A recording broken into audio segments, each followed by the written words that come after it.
else I should.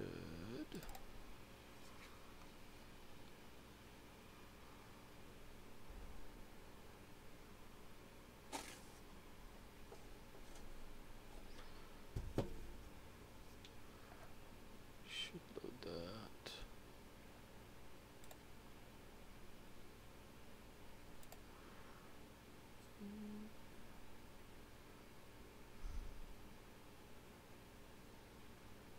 There we go. There we go. That's how we'll run it. Yeah, we'll run it just like that.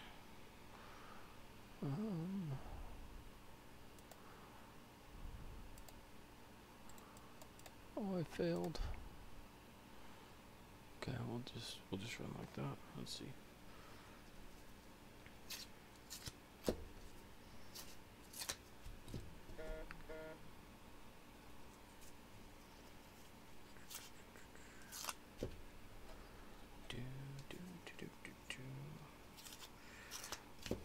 I am.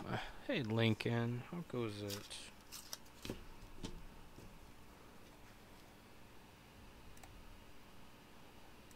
How goes it? How goes it?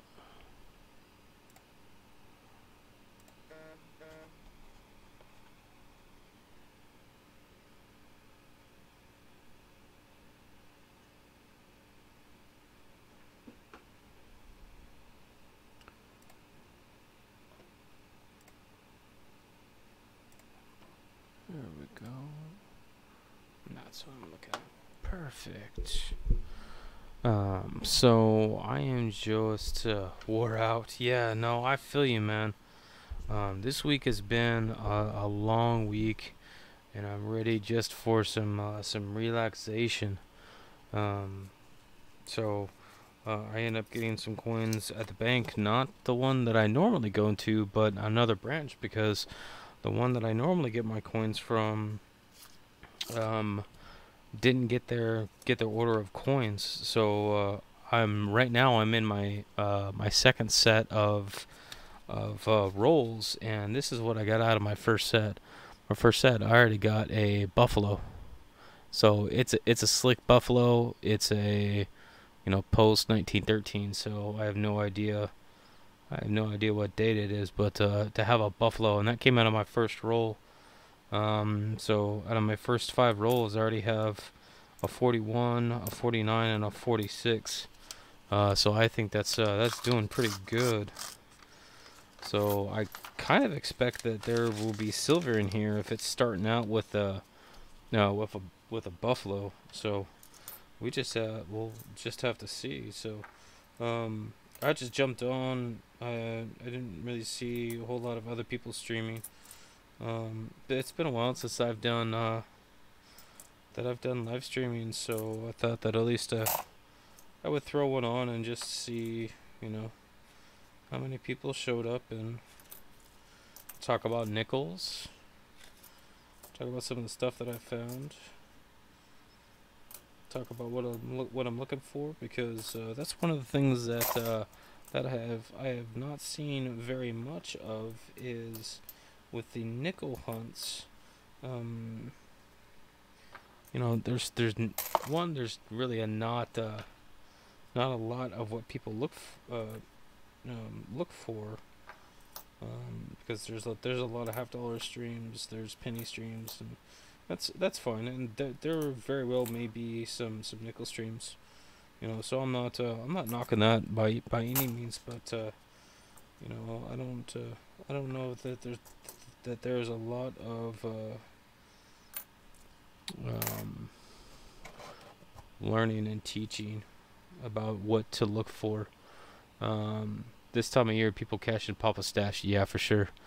So one of the things that I look for is the 1975, and the D mint mark sits really low here, but there is a very scarce variety. I'm gonna get my pointer stick of science right here, where this D mint mark right there is actually up here right next to the 5. and I have seen pictures of what they look like, and it is really neat. So if you can find one of those, definitely hold on to those, because it was scarce enough that that there was a $1,000 bounty that was out to get a good specimen of the 1975 Denver. We'll call it the high D. So that's one of the things that I look for anytime I'm looking through nickels. So I'm looking through, and one of the other ones is the 2014 Philadelphia. It has doubling in the middle of the Jefferson building. I'm sorry, Monticello. Middle of that. I'm looking for silver, which comes in 1942 to 1945. Hey, boom. And those look like this. I printed these. So the way that you can tell a silver is it's got the mint mark, really big letters, right above the Monticello. That's how they marked them. So this happens to be in 1945. So I printed a. These are all 1945s in here. I've got tubes for each one of the years for all of the silvers, so I can sort them out anytime that I'm doing a book. So I've got those. The other thing I search for is the 2009s. I'm on the West Coast, so I find a lot of Denvers. These are all 2009. These are a lower mintage year. In the case of of a lot of the coins. So 2009 Philadelphia, 2009 Denver. The other things I look for is on the 1964 Denvers. There is a possibility for a repunch mint mark on the reverse, and what the one I'm looking for is called a D over horizontal D, and it's really interesting to see. It's basically the same kind of RPM that that the Lincoln series has, only on a Jefferson nickel. So I'm looking for that. I'm looking for any buffaloes, any V nickels, anything like that. I have not found a shield, but I have found more than a couple obviously buffaloes and V nickels. I have found 2 or 3 V nickels. So you still can't find them in circulation. The other ones that that I set out to look for is anything that is in better condition, especially anything older than 1960 range, that has full steps on the Monticello building, because that's usually pretty hard to find on those older dates. There's some other ones like double dyes and stuff. But I'll keep everything under 1959 for all of the Jeffersons. I'm looking for the 1939 double die reverse. So there's a lot of the interesting thing with the Jefferson nickels is that there is a span of years where there really just isn't anything that is significantly noted, in the sense of double dies or RPMs or really anything like that. There's really not a lot from about 64 up through the 80s and 90s. There really just isn't a whole lot. So those are generally when I'm looking at those types of years. I'm looking for dates with good reverses. So I've got 2 different computers. I've got this computer here, my laptop, that has my scope attached to it, and then I have my streaming computer over there. So if I switch back and forth, that's what I'm doing. 64. So yeah, there in those years, there really isn't just a whole lot going on in the Jefferson series. There's plenty of coins that still have the possibility of die clashes, clips, struck through grease, a lot of other stuff that you can find on those things. So I mean, there's still like the planchet style errors that you can find on these coins, regardless of year, or really regardless of denomination. So 2006. And then when I have good examples, I'll show them up on the screen.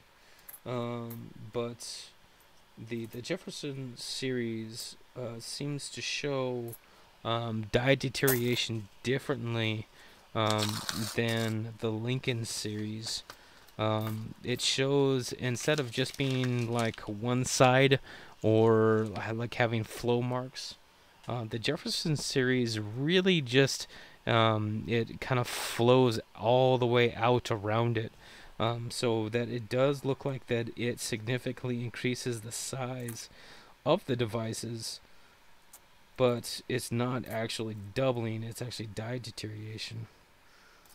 So hopefully I can find a good example, and I'll show you guys what I'm talking about. But a lot of these coins are just really, really worn coins, and that's to be expected. 1985 Philly, 1999. I take a little bit longer to look at the Philadelphia coins. Again, I'm on the West Coast, so I don't generally find a lot of Philadelphia coins on this side of the U.S. So anything Philadelphia, I will generally take an extra moment to look for anything that requires my attention. There's going to be a lot of Jefferson modifieds in here. There's going to be a lot of 64s. They minted a lot of the 1964s. So you will generally find a surplus of those coins in circulation if you go through a box. So this is going to be the general style of the Jeffersons that you're going to see in circulation. Then they have the 2004 and 2005. They changed the obverse, which has Jefferson looking to the right, and then they have 4 different reverses. They have the peace, they have the buffalo, they have the ocean in view, and the keel boat. So in 2004 they had the peace and the keel boat, and then in 2005 they had the bison and the ocean in view. And then after the 2004-2005 series is when they came out with this one, and this is called the Jefferson Modified. This is also called the Return to Monticello, or Monticello, however you say it. So just in case you ever heard that, I've seen it be called either one, Jefferson Modified, or Return to Monticello.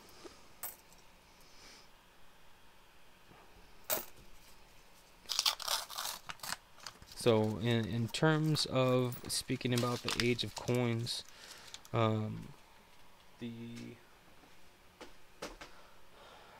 the Buffalo nickels were minted from 1913. There's actually 2 different types in 1913 where they changed the reverse design of the mound that the buffalo is standing on. So in 1913, you can see this one is recessed, where 5 cents is, it's recessed.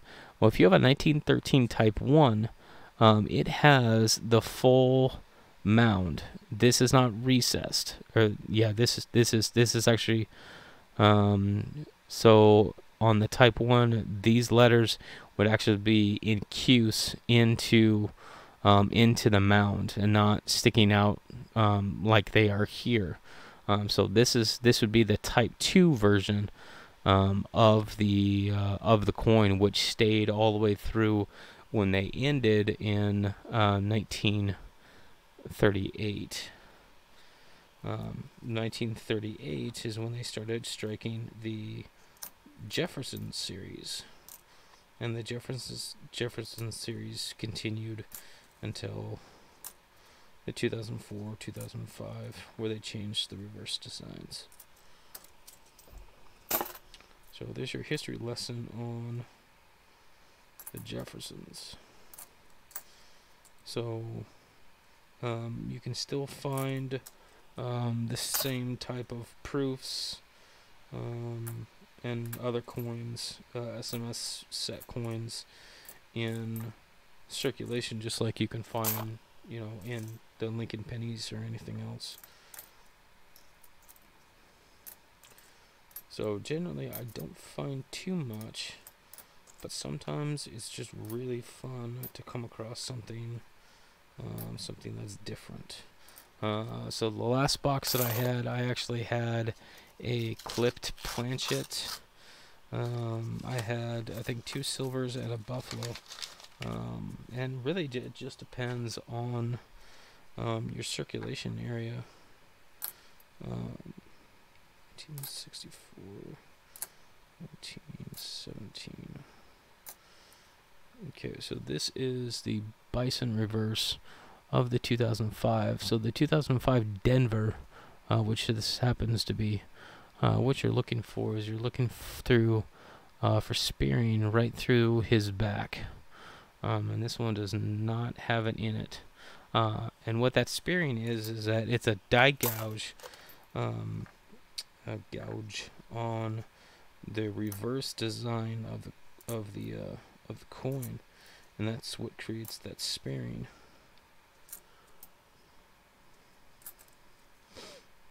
So 1990p. So if you guys have any questions about the Jeffersons that I may be able to answer, then by all means you may ask away. Otherwise, I'm just going to keep talking about it.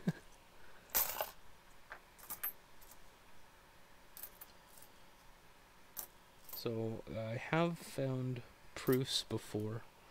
I have found silver before. Usually I find 1 or 2 silvers in the box. I have not found any rotated dies.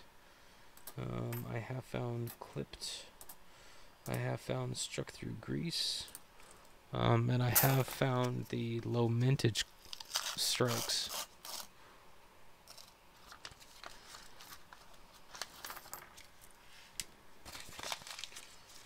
Let's see what we got on this one. 2002, 77, 72.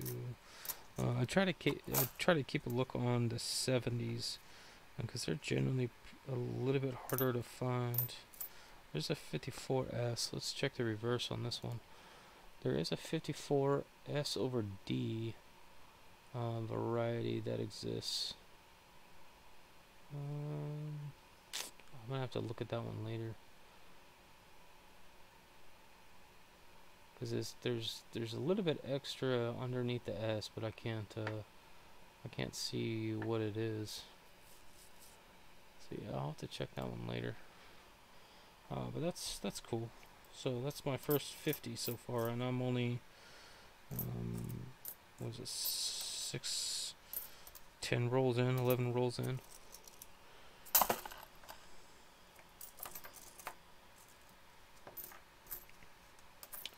There's a lot of these coins, especially on the reverse, the stairs. They actually have, that's actually the highest point on the reverse of the coin, so that is the part that gets the most amount of wear. So you could, that's why that on the older coins I'm looking for those that have the full steps, because that means that coin has not seen a lot of circulation or has been protected from circulation for a while. 1984. There's another 46.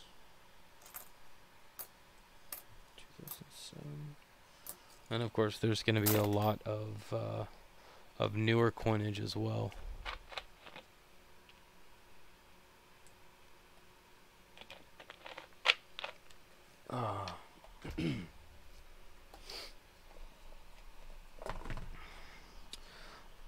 So the 1954 S over D, I have actually found two of those of that particular variety, which is an over mint mark versus an RPM. An RPM would be one that is a repunched mint mark, which would be the same mint mark that was repunched into the coin.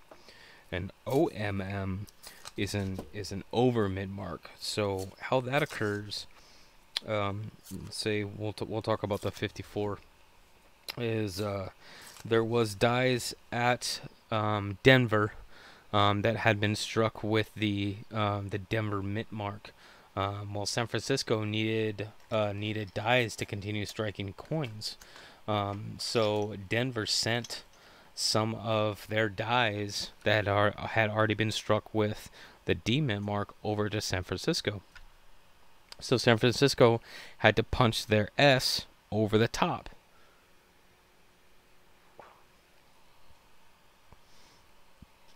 So that's why that you have that really strong S over D on the 54 S over D OMM. There are varieties, even on the mint marks, such as 1941. There are actually two different styles of mint marks. There is actually a small s and a large s. And the large S version of it, on the 1941s, is generally the more desirable because they have lower mintage. Okay, so here's one of those 75s that I was talking about. And you see how the D is just underneath the 5? Well, if that was up, right in between the bow tie, like the hair tie, and the 5, like wedged right in between there, that would be a high 5. So this is not high enough, but close. I would love to find one of those high 5 75 nickels, or I'm sorry, high D. Keep on saying high 5. High D 1975 nickels. That would be cool. Another one that is also pretty rare is on the 2013. Excuse me. The 2013 Philadelphia. On the reverse, look for the lettering that's cut off. If there's lettering that's cut off all the way down, all across the bottom here, it is a wrong planchet error. There were some wrong planchets that got into the striking on the 2013 Philadelphia, and they ended up cutting off part of the design. I'm going to check this one. It's a 64. 2006, 2001. So the cool thing is that through coin roll hunting and this community, I was recently able to complete a full Jefferson series collection. So I have the entire Jefferson series completely done from 1938 to present, and that includes the 2018 D and P minted coins, Denver and Philly minted coins. So that's really cool for me, because that is the first set that I have been actually able to complete.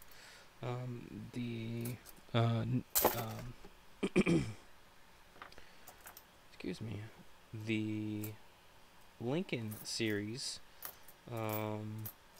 is a little bit harder. Just a little bit harder. 73, 75 low D.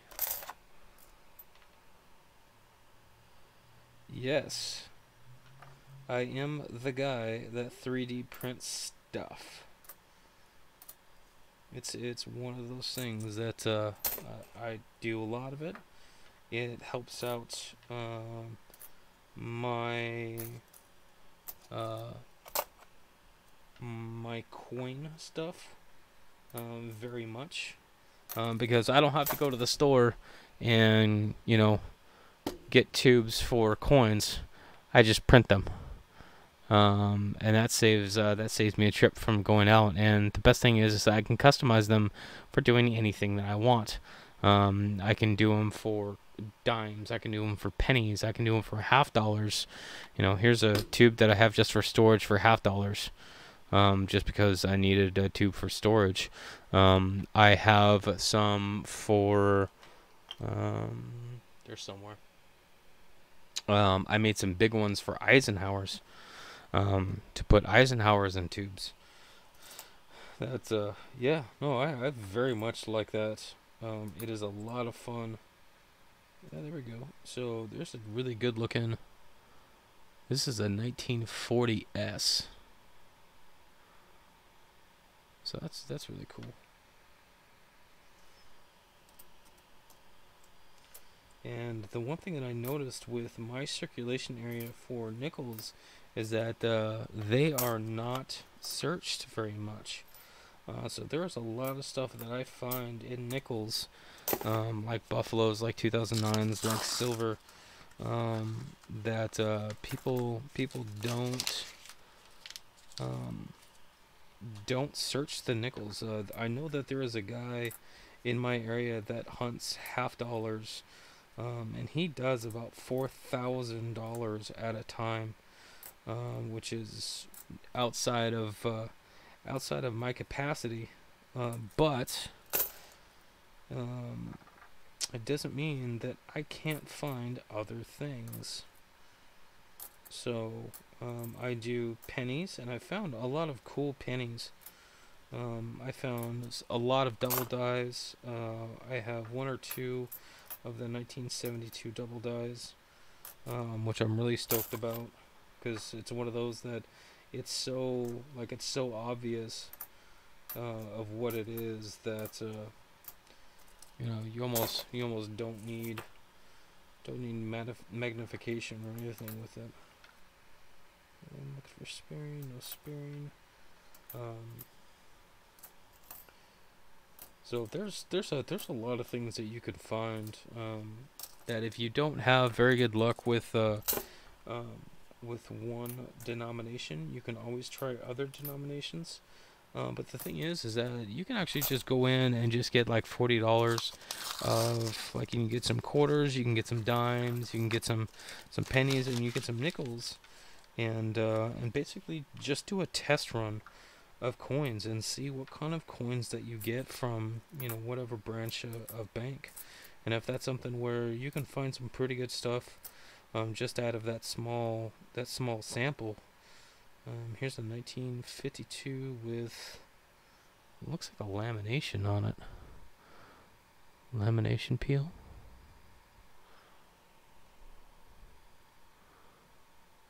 Yeah, see that piece right there? Reason I say it's that it looks like a lamination because it goes. Stop shaking here. It goes through the design this way. I just hit the $1,000 mark for 2 boxes of halves. Went crazy over budget for the week. Ended up with 3 boxes of nickels and 4 boxes of pennies on top of halves. Man, that's really heavy. Yeah, man, I applaud you though. I mean, that's definitely diving in head first. My thing is generally nickels and pennies, specifically because I know that the halves are really hit in my area, so I know I'm not gonna find a whole lot. And that that guy is just gonna burn through them anyway. So that just leaves the rest of it open for me to just to go through. So there's going to be a lot of stuff that he is not going to hit, areas and varieties in the other denominations, because I know he is just looking only for silver. because he's because I asked him, because I saw him at my dump bank once, and I asked him, I'm like, hey man, do you look for errors and varieties? And he said, yeah. The only problem with that is that he had a magician's coin that kicked out of the machine.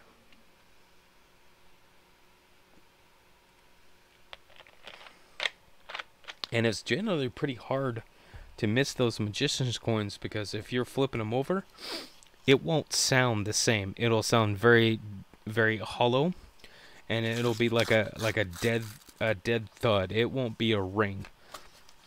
So, and if you're looking for errors and varieties, you're going through these coins, and they'll be banging against each other, and you'd be able to pick that up right away. So I'm like 90% sure that he is only looking for silver. So one thing that I thought of is, I could, if I could swing it that way, I could just get $50 from him, or $50 from that bank if I really wanted to, and just buy the bags. But the problem is that I would have to find yet another dump bank and not take them back to the same one, and go through and look for and look for varieties. But I know definitely the $50 are way searched in my area, which is kind of, it is what it is. I've gone through $50 before, and had some pretty good luck. But generally, I just find a bunch of NIFCs. That's pretty much all I find. Not necessarily bad. Kind of time consuming. Because if you look at the big picture, I'm just holding on to them. I'm not selling them or anything. So that's tying up money right there. So this is a 2005 Bison, but this is a Philadelphia. So on the Philadelphia, I'm looking at the obverse. On the T, on Liberty, and the U and Trust, for a possible double die.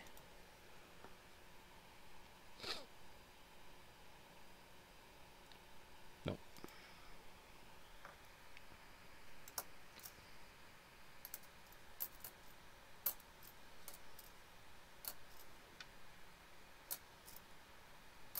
But yeah, anybody that's got that much time to go through that much coin, then I applaud you, because there are some weeks that I can barely get through a box of, obviously nickels is a lot easier to go through than $50 or pennies, but sometimes there's just so many of them, and to get nothing out of them, it's almost defeating sometimes. But that's the nature of the game, is that it is circulation, and you never know what you're gonna get. Hey Kaplan, how you doing? You want some coins? I am good, Mr. Kaplan. How are you? I am glad to see you. I've been missing your live streams, because I'm usually at work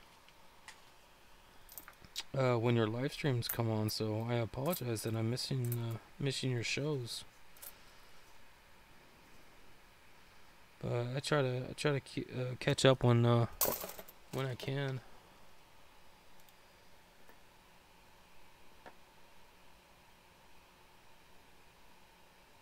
That's another point.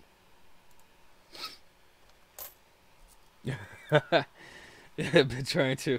I think we've been trying to catch each other live for we're playing this cat and mouse game, like oh, 1940. So the other thing I'm looking for in the 40s, that is not really talked about very much, is that there was some nickels, specifically in the late 40s, that are actually called Henning nickels, and the Henning nickels was a guy by the name of Henning, and he actually manufactured counterfeit nickels. So there is a specific diagnostic to look for on almost all of those nickels. One of the diagnostics on the Henning nickels is there is a, I believe it's a 1943, 1944, that does not have a mint mark over Monticello. Now, if you remember the silver, all of the silver ones have the large mint marks over the buildings. So if it doesn't have that, then that would be a questionable coin, because it would be a 35% silver coin. And that's how they designated those coins, so they could be reclaimed by the mint later, after the war. Another diagnostic for the Henning nickels is on the reverse of the coins. You've got pointer stick. You have the E pluribus unum on the top, right?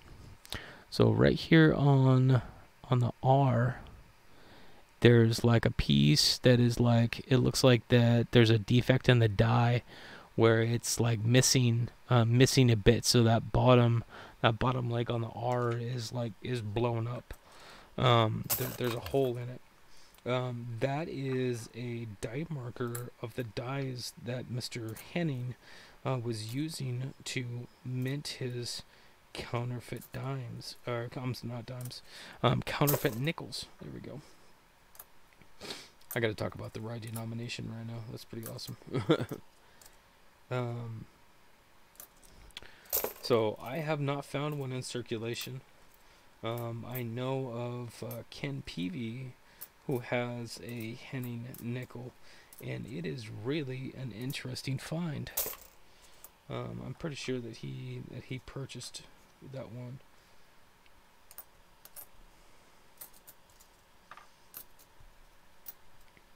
But if you think about the overall production of coins, that there is, and there stands a solid chance that there are still Henning nickels that are out in circulation, and that you can actually find one in circulation. And I think that piece is really kind of interesting. Because if you think about the coins, it's a counterfeit coin, but it's still in circulation. That's cool. That's way cool.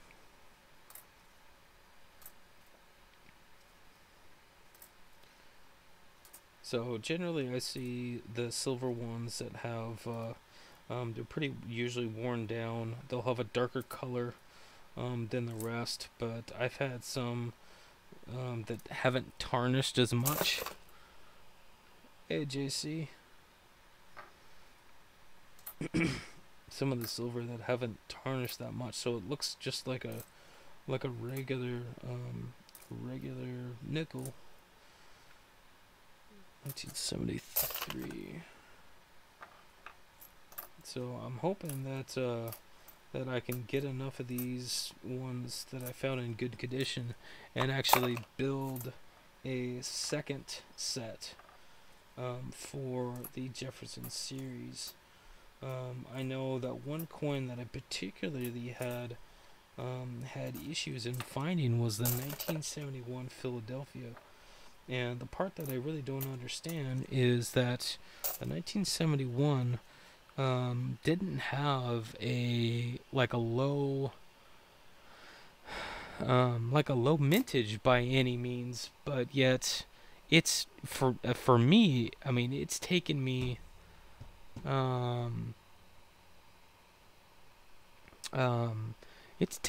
like several double-digit boxes to go through just to find a decent 1971 Philadelphia.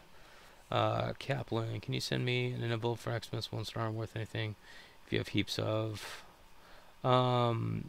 Yes, will you send me an email, please, Mr. Kaplan, to remind me, and I will definitely see what I can do for you, because I do have some right up there that I was setting aside. Um, you said you did pennies. I saw something about the 83s weighing differently. Okay, so the 1983s for the Lincoln pennies, late 1982, the mint changed from using copper planchets to zinc planchets, which is copper coated zinc instead of copper core, all copper. So that transition changed the composition of the coin. That changed the weight from going from 3.1 grams, which is the copper, to 2.5, 2.6, but generally 2.5 grams for the zinc, because it's a lighter material. Now, the reason why that they went to the zinc core is because it was cheaper. Because at the time in late 1982,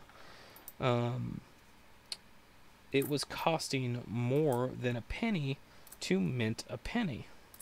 And if you understand anything about business, is for a product that you are producing, you don't want it to cost more than it's worth. So that's why they decided to make that change. So, but here's the key in that particular. Ooh, wow! Check this one out. This one is blingin'. This is a 1965. That is a good-looking coin. I like to find those. I try to put some sets together for those. So here's the key. And the biggest thing that I can tell you is for the 1982s, learn the difference between small date and large date. Because a small date Denver, small date Denver 1982, that weighs 3.1 grams should not exist. Well, we know all about things that should not exist because there have been a couple that have been found because of the this has got some stuff all over it. I might have some stuff in here. So 1982 small date Denver. That should have been all zinc planchets.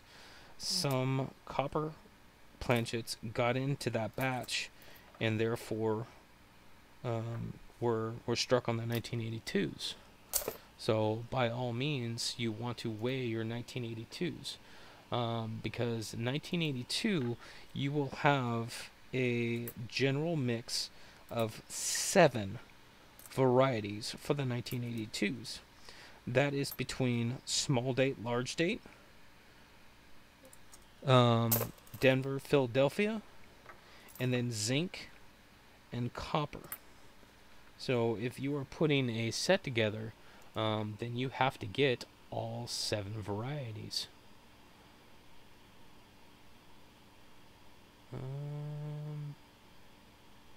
This kind of looks like something, but this looks like MD. I'm gonna have to look at this one later. So another one is the 2004 Peace Reverse Philadelphia.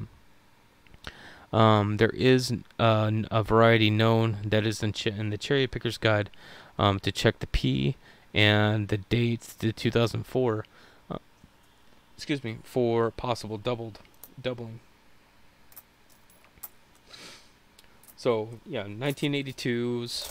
There are 7 varieties. Technically, there are 8, but that is including the 1982 Denver small date copper that should not exist.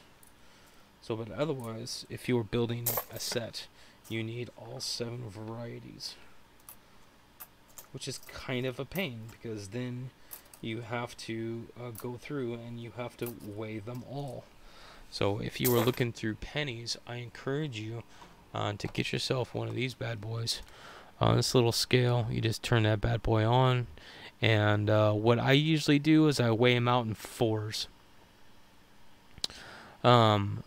The reason why I weigh them out in 4s is because if they're zinc, they'll weigh out at about was it 5 grams, 5.1. But if it's heavier than that, then it'll put it up to like 5.4, 5.5. Then I'll know that there's one in that mix, and that way, instead of doing one at a time, I can do multiples. But I haven't done that in a while. Don't forget to proof the estimate. Yeah, but as far as business strikes, the varieties, so yeah, there's a lot of different varieties when you have composition changes. Anytime that you have significant changes on a coin, you will have a lot of varieties.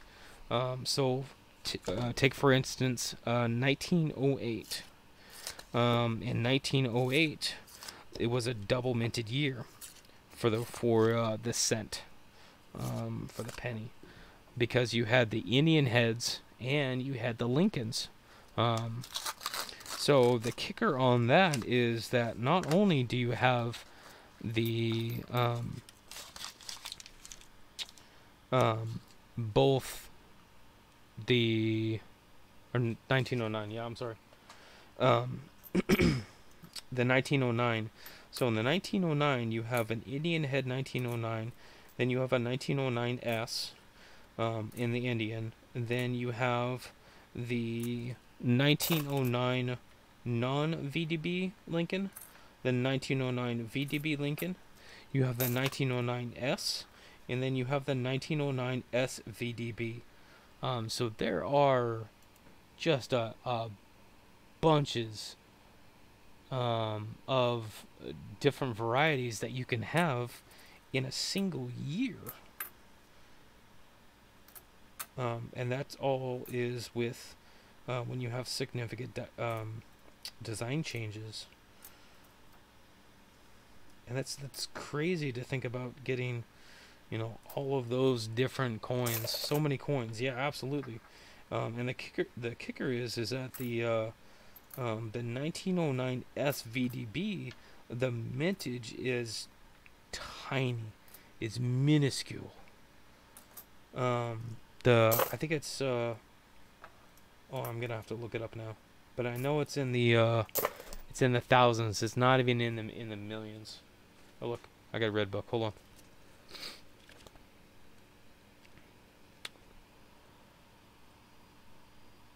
Well, Lurch, if you find a 1983 that is copper, that also should be one that does not exist, and they have been found. And you can those are still wrong planchet errors that are still worth money. So let's take a look at the small cents on the 1909s. The 1909 SVDB has a mintage of 484,000, with the 1909S Indian having a mintage of only 309,000.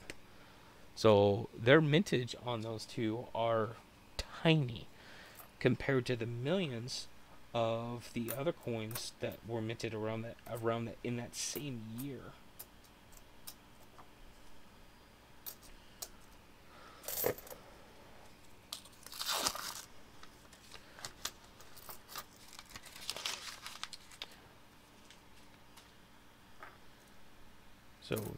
So there are a lot of differences. Oh baby, here we go.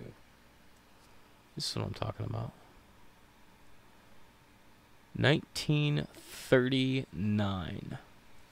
So flip over the back. It's a Philadelphia. So I'm gonna look underneath the scope and see if there's any doubling on cents. I'm not seeing it. Darn. So how old does that coin have to be if it's a 1939? So I mean, this is the stuff that I'm talking about. Is that I know that my area is not searched, and you guys just watched me find a 1939 Philadelphia, and it's not completely wrecked. I mean, there's still, um, well, it's got some discoloration, but there's still pillars on there. So it's not not completely slicked out. And you guys watch me just pull that from a circulated roll. I mean, that's how cool is that? So let me do some quick calculations. How old is that coin? Where's my calculator?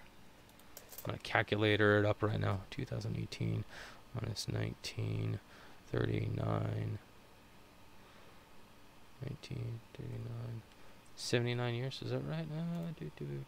30, 79, 78 years. That is a really long time when, a coin should last, about, I think, what is that? Like something around 20 to 25 years is what I've seen as far as coins lasting in circulation before, they're completely wore out or they're destroyed or something happens to them. But to have a coin that is that old. Okay, see you later, Kaplan. Thanks for coming in. I appreciate it. To have a coin that is that old just in circulation, it's like it always it always makes me question what else is out there. So just like the V nickel, I found a 1902 V nickel in a circulation box just like this. Well, holy cow, 1902, that's 116 years old. Like, that is a crazy amount of time. Yet I still find them. So there's a lot of history in these coins. Just with me, just rolling through them.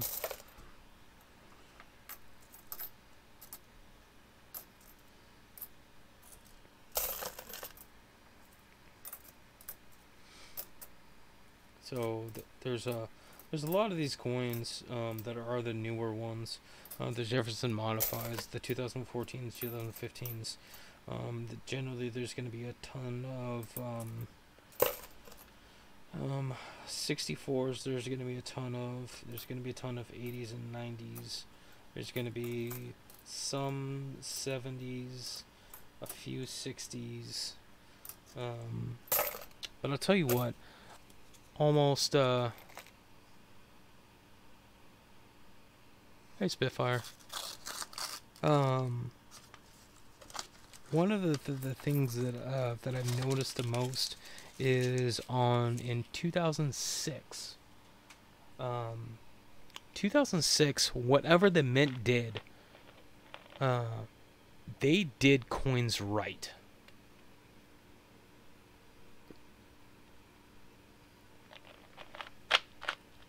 And the reason I say that is because, like, the vast majority of coins that I find that are 2006 are in excellent shape. Their strikes are solid. They don't have a lot of damage. They're just really good looking coins. And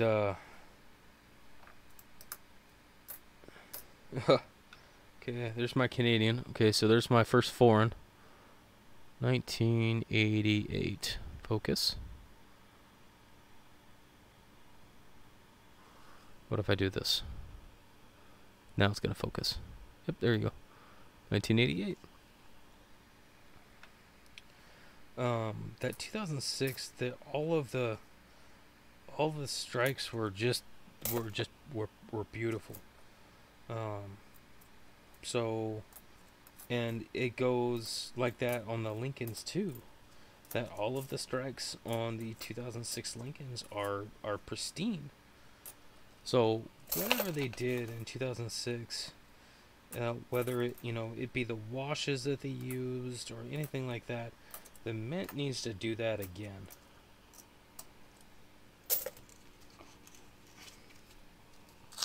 Because it would really, I think it would really, for me, increase the value and the notoriety of our coinage when we have good-looking coins. Not to say that we don't, because they're shiny and they're that's because they're brand new. But when you have a coin that is, what is it, 12 years old, and it still looks like it's fresh out of the mint, that's the kind of coins that we should have all the time. And there are some countries that when they produce their coinage, they have much stricter standards. There's a 1949S.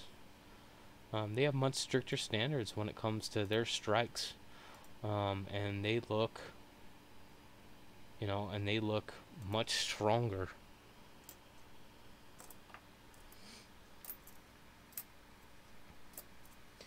And they look that way for much longer than the coins that we have. So ours get worn out, and I don't know if it's the machine style or whatever that we're using,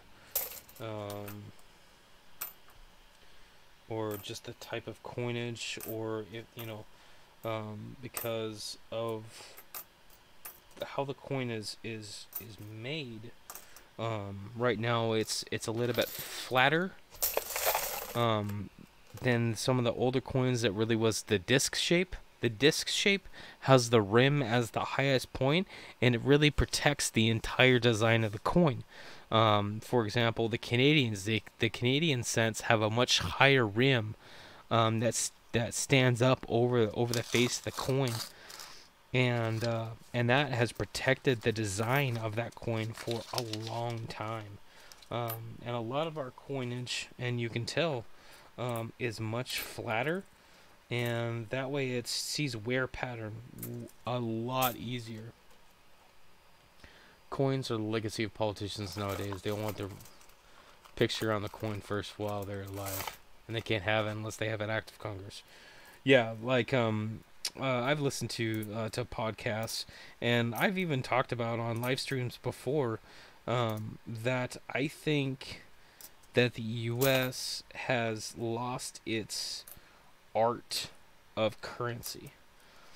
And what I mean by art, like if you look at our coinage for the last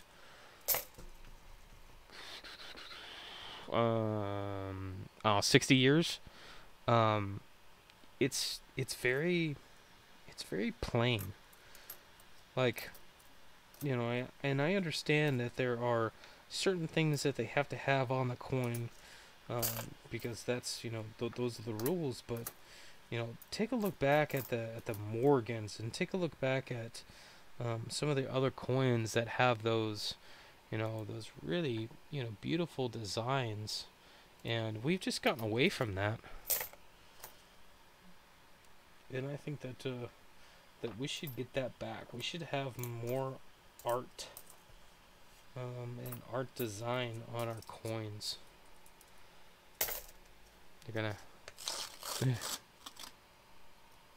They're going on rainbow effects.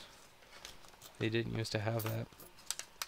There's some coins that I've seen, like there was a German one that I saw, and in the middle of the coin, it actually has a like it's not even a bimetal. It's like a type of plastic, and that's how it's struck, and it's blue, and there's another one that's also red, I think, and it's beautiful. It is just the coolest looking coin, that I've ever seen, and that's modern. That's modern currency. I was like, man, that's so cool. Why can't we have something like that? I want a cool coin. I want to be with the Cool Coins Club.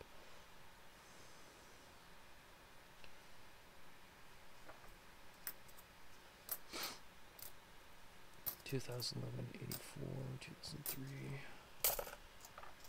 Oh, this one was discolored. I was hoping it was going to be an earlier one.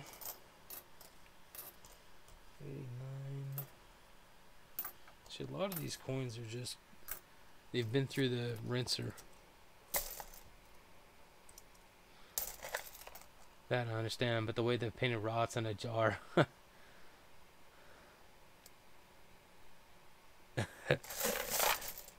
Yeah, I mean, but the way the zinc is just, it's weak. We could definitely experiment with some other materials, more modern materials, that could really add value to our coinage. I mean, if there was a process that we could come up with, that could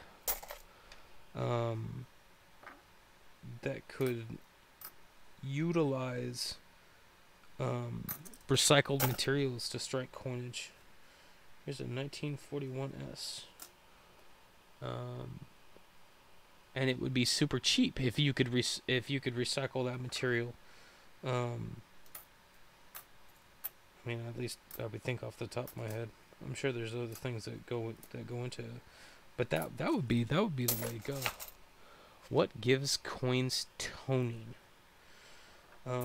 Toning is really just a reaction to environment, Justin. So depending on the coin, you will have different colors of toning. The silver can tone in kind of a rainbow. The nickels, if they're well struck, they can kind of tone in like a purple or a blue. The zincs, or not the zincs, but the Lincolns, that really just depends on what they're exposed to. I've seen some really beautiful rainbow toned, album toning, for the Lincolns before, but it all just is what kind of environment it's exposed to, and what kind of metal that your base is. Because you got to remember, none of these coins are 100% one material. They are all mixes of different materials.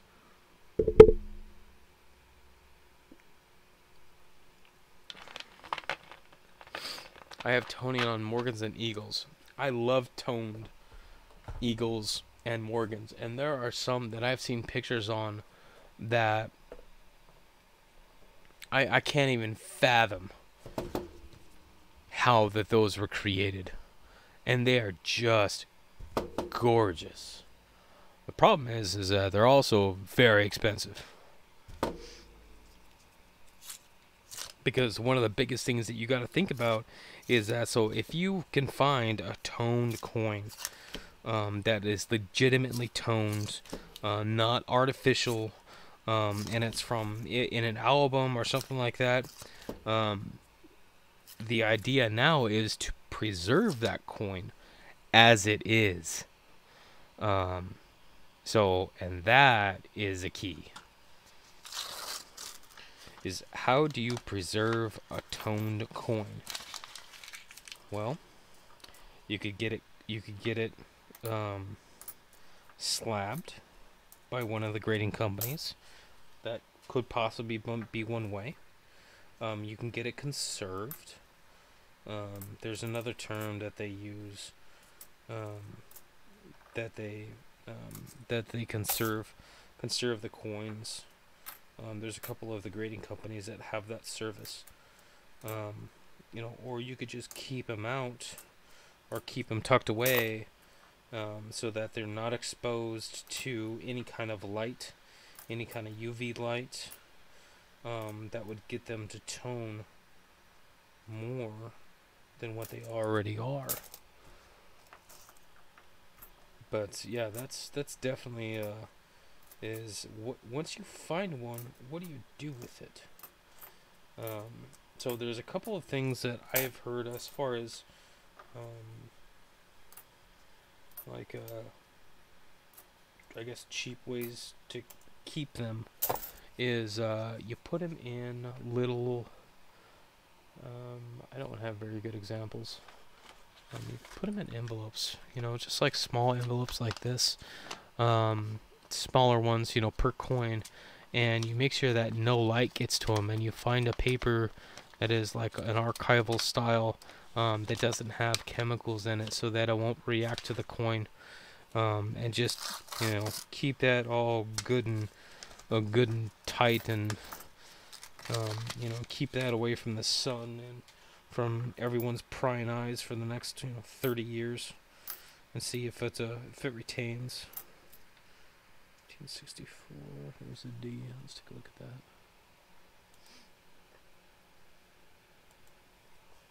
No. 72, 87. Cool and dry locations. Yep, absolutely.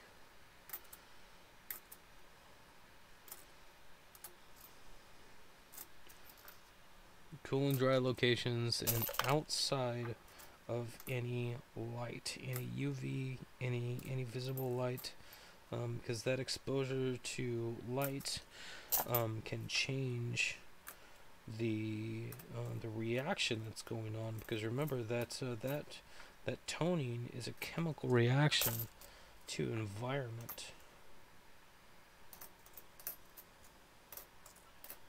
So if you add light to that, that can increase the reaction, and that could change it. Yeah, pelican cases. Yeah, for real. I mean, that's really not necessarily a bad idea. I think that would be a little bit overkill. Because if you're gonna get a pelican case for a coin, then you might as well just get it graded if you're gonna go to that level. But to each their own. 1947D, 2011, 1954. There's an S, so it's 1954. Come on, I want you to focus right there. 1954, and it's an S. So I'm gonna take a look underneath the scope and see. Nope, regular S. No S over D. That's okay. Chemical reaction to sulfur.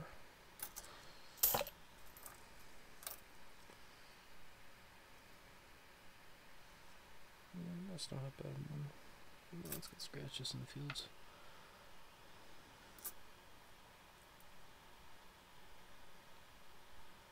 I buy them at yard sales. We won't talk about what they weigh when they get too many rows of silver on them. Oh man, yeah. I mean, that's definitely one way to do it. And just lock them away somewhere. They're like, yeah, I'm just gonna sit on these for a little while. Till silver goes to like $20 an ounce. 54 had that's got bad scratch. 54 has the S over D, I believe. I got the book. Do do do do do.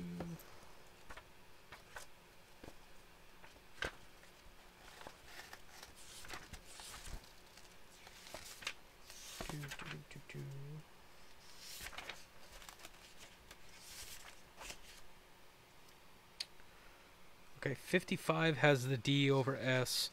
54S has a repunch, but the one you want is this one, which is the 1954 S over D. I have 2 of these that I found in circulation.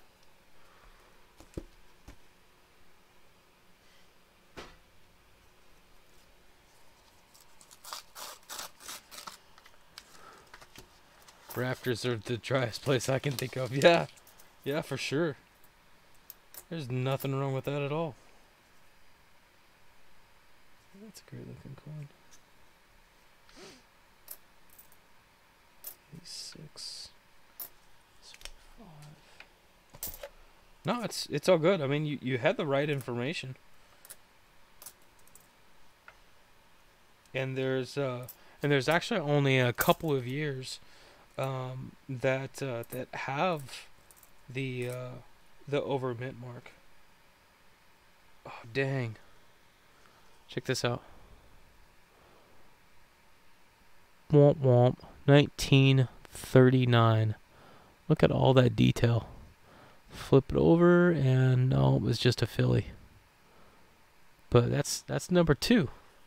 Two 1939 Phillies in this box, and I am got just a couple rows left on this box.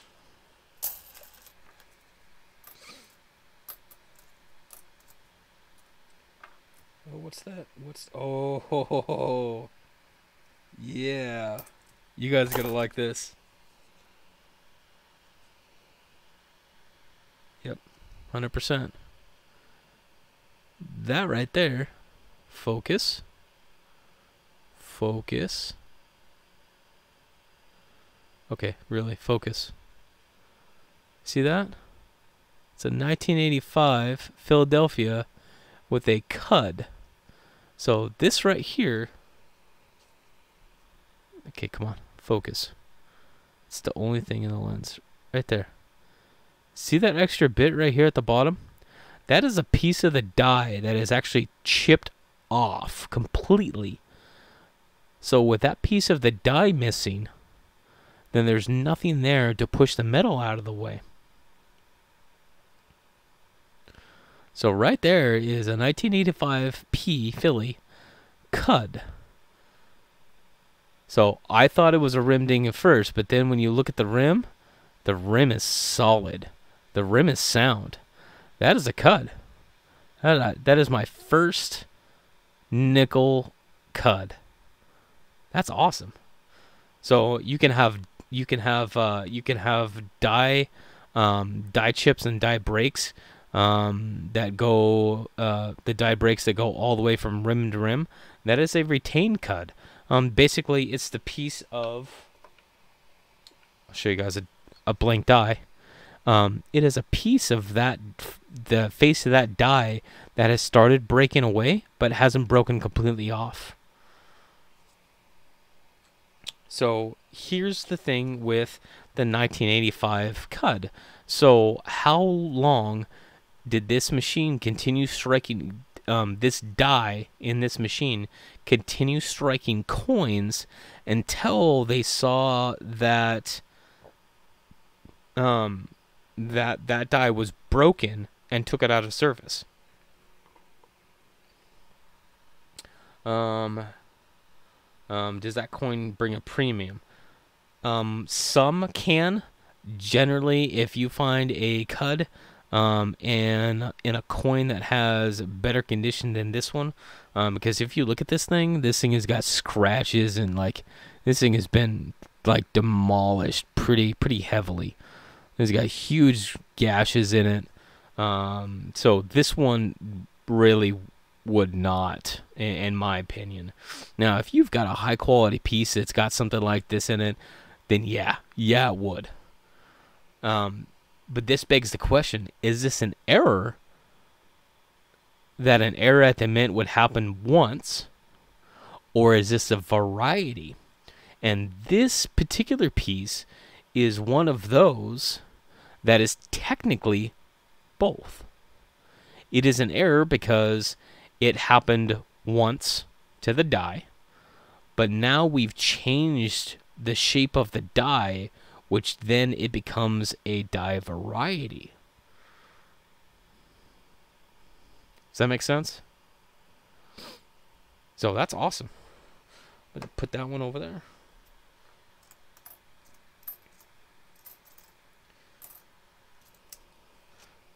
But no rim ding. Nope. Nope, the rim is solid. The rim is there. If it did not, yeah, and if it did not break any larger, so, and that's a very good point. Is that what if that die continued striking after this was done? Then you're looking at, maybe it continued breaking off because it looks like that there's a fat chunk on this side. Focus, focus, please focus. That there's a fat chunk on this side, so it's very possible that this piece right here now is taking all of the stress, and this piece breaks off, and it continues working its way up until it's like this entire piece is the die that's broken off. So that's, yeah, just like that.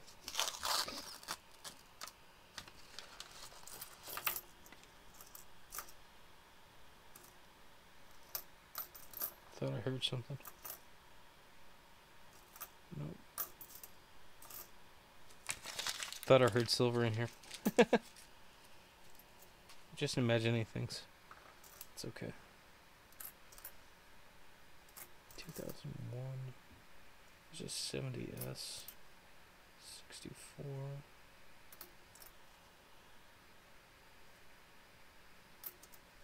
Yeah, that's a really cool find. That kind of goes along with the clipped planchet that I found in my last box.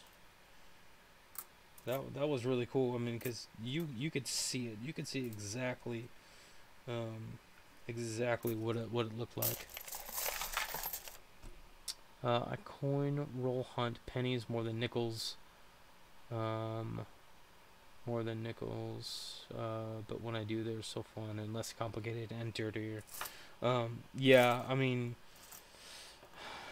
I'm always wearing gloves, just because I've gone, when I first started coin roll hunting, I would have to wash my hands like 14 times, and it's just easier just to take one of these gloves off, than to go through and wash my hands all that time.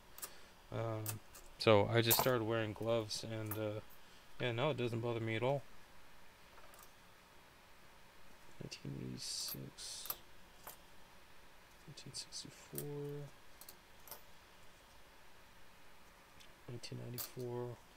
1994, and I'm looking for more examples for you guys, of other things. Like there's all kinds of things that you can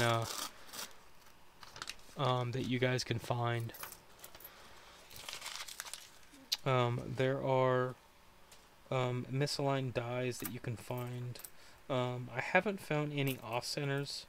They generally wouldn't find, you wouldn't find an off-center in a circulation roll because it would change the shape of it, and the shape wouldn't fit in a regular coin roll. But you can find misaligned dies decently enough in a box of nickels.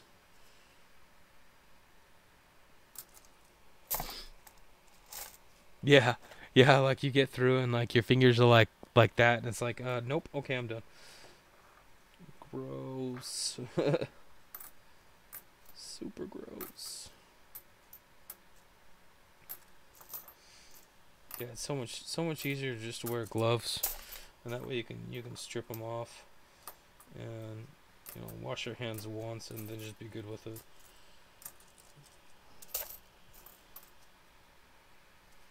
'81,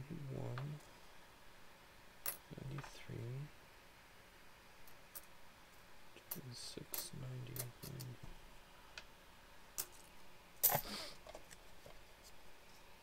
It's all good, Justin. Thanks for coming in, man. Go ahead and hit the like button if you guys already haven't. Hit the like button. I appreciate all you guys coming in and just hanging out with me. This was a kind of a spur of the moment thing, and I really didn't think a lot of people would come, but and I'm thankful for everybody that came in. And if you guys have any questions, my email is right there. just send me your question, and I'll be glad to answer it. Um, you know, any chance that I get, because you guys deserve it. You guys deserve to have all of the knowledge that people can give out.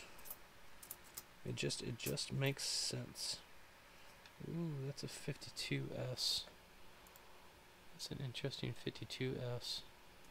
So this 52S, like, the strike is pretty good.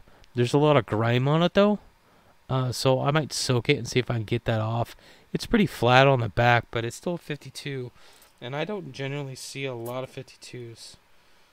So I'll keep that one out. 72, 97. Man, that was cool. I didn't think I was ever gonna find a nickel cud before. That was really interesting. 2006. I have not found any 2009s yet, or silvers. The thing that I've usually come across is that I will find at least one of 3 different types. Buffaloes, 2009s, and silver. And right now, all I have is the buffalo. There are 2 1938 nickels. Correct. Yes. So the 1938s is the last year of the Buffaloes and the first year of the Jeffersons. So in 1938, you have both the Buffalo and the Jeffersons being minted. And they actually have cards, kind of like this piece, where they'll have double minted, and you'll have a Buffalo here and a Jefferson here from 1938. And they also have the same type of thing with the Indians as well, with the Indian and Lincolns in the 1909s.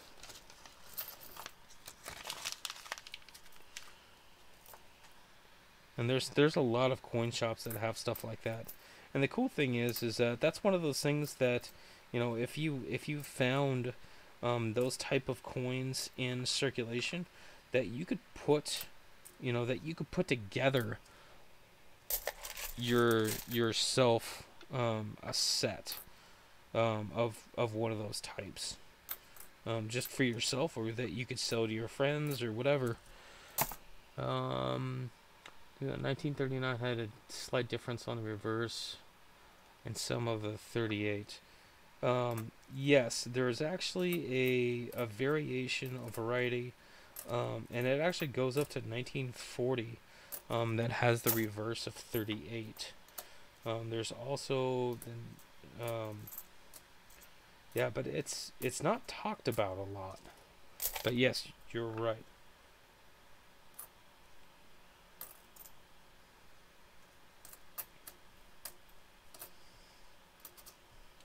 And that's one of those things that that is one of the items that I need to go back and look through. Let me fix something right quick. There we go.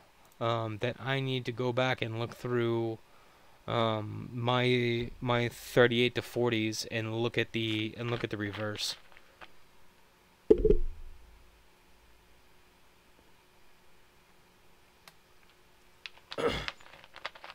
So the difference in the reverse is actually on the edge of the steps, because there's a different way that the edge of the steps are set up. There's a picture somewhere. There's a picture of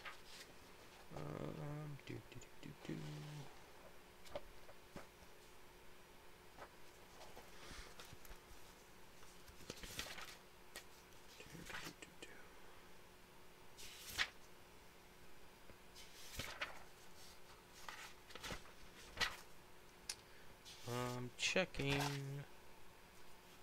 That's a double die.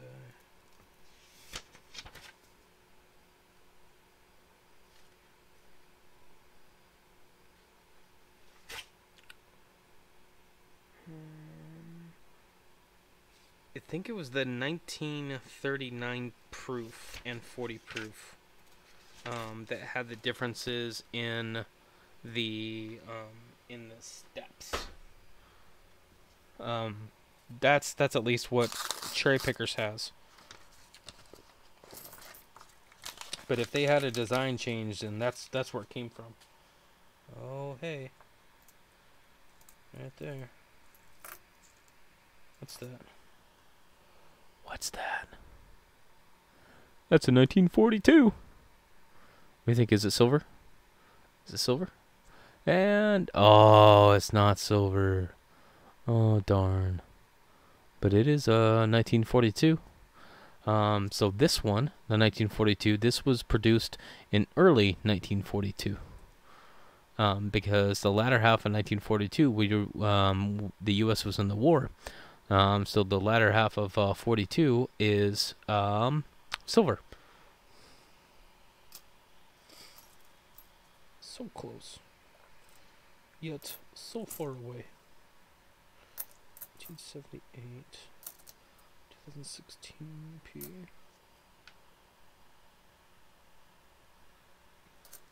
The thing that I do, kind of by necessity, just because I want to learn stuff, is I will research the crap out of something.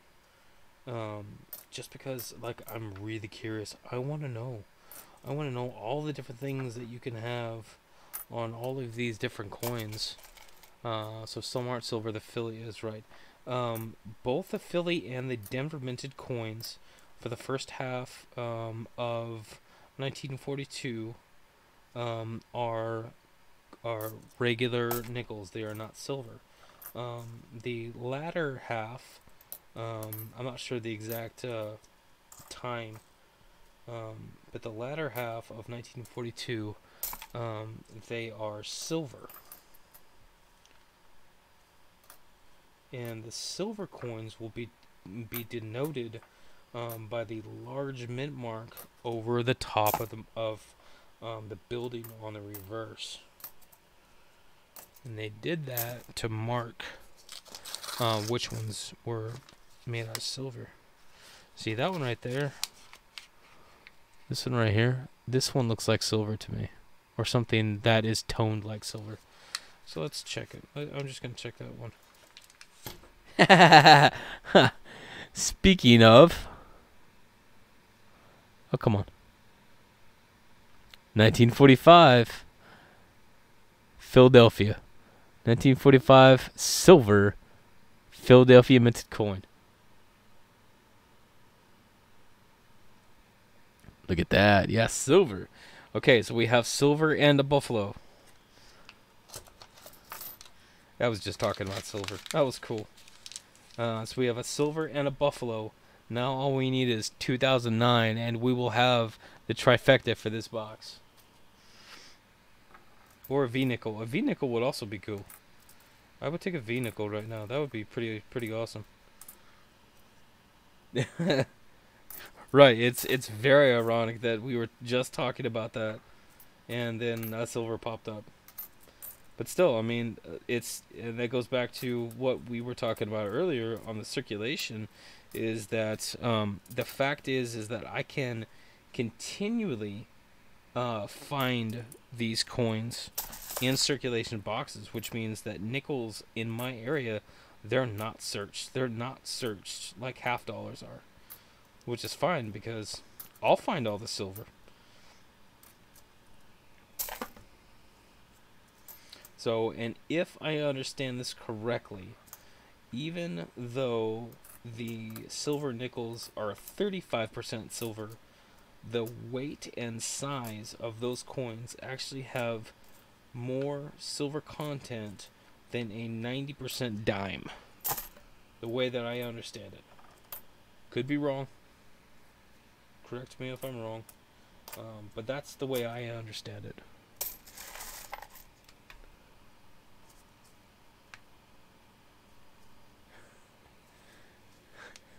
You're the CJ of your town. You know what? And if you are one of the only people that is searching nickels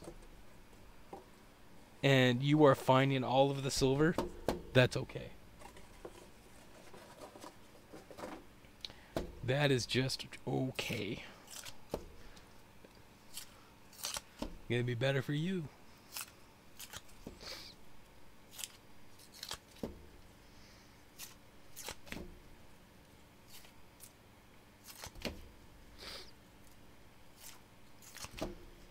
So tonight I've gotten a silver, a buffalo, and a foreign and a cud. So really all I need is, yeah, I mean, and I would rather show, people, watching my live stream, or watching my videos. I would rather show them actual examples of the coin in hand, versus pictures, because pictures can only show so much. I mean, pictures can show a lot, but to me, I feel that it's better. It's better to have the coin in hand, because then you can pick out and you can show specifics, about that coin, and certain things that you are looking for on the coin itself versus on a picture. I mean, because you know again, pictures, they can show a lot, but they're two-dimensional. There's nothing like having a coin in hand, um, and showing, those three-dimensional features.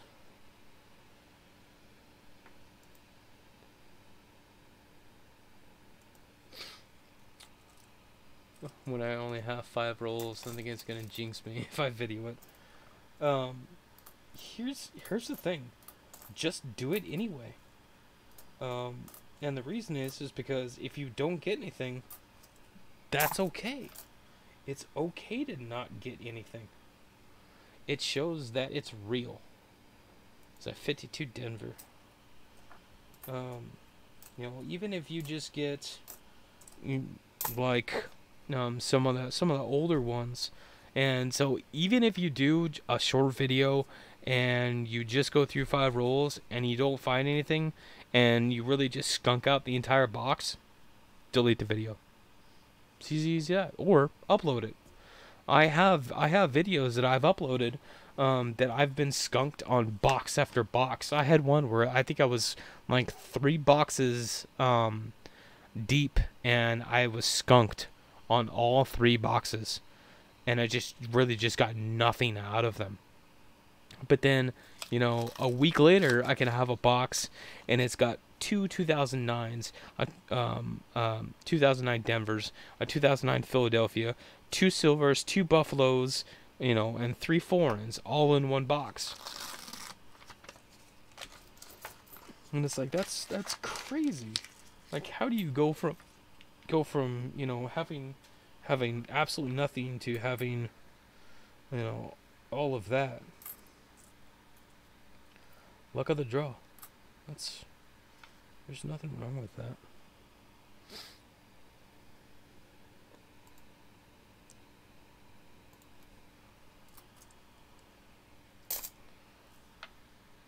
There's nothing that states that you have to show your face.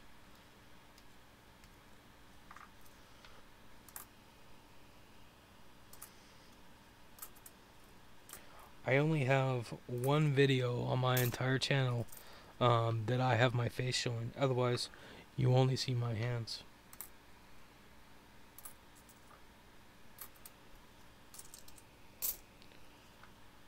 It's just everybody's different, and that's okay.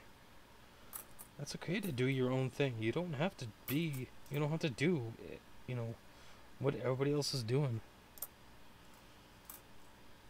And you should never feel pressured that you have to do it. Yeah, feel comfortable.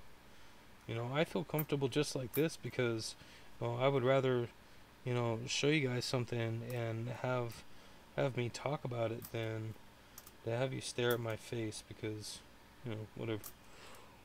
That's just the way that I am. There's nothing wrong with that. haven't had any really good die clashes either.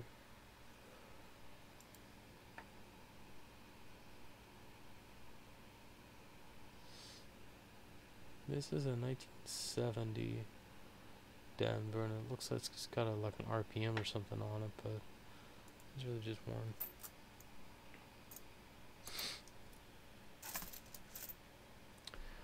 I would like to see how your camera is mounted. I have one of those desk, the ones that screw on the desk, on the side of a desk. That's what I have. I actually have two of those. Let's see, actually, just like that. It should mount it to the desk right here, and it just sits.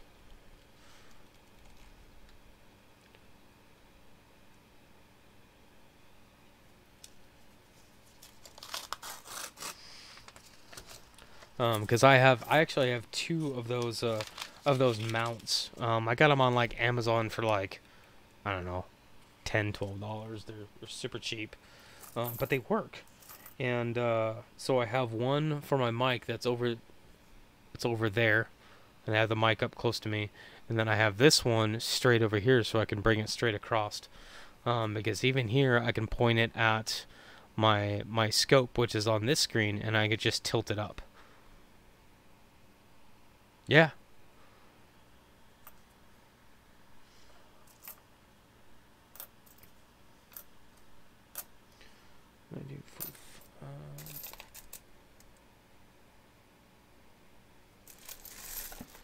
Yeah, I've been told that I have like good audio and stuff, and really I don't have a professional setup by any means. I have a decent mic. The mic cost me like $30. The stands are like $10 or $15.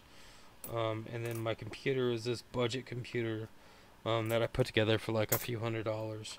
And that is literally my entire setup. But it works, so I run with it.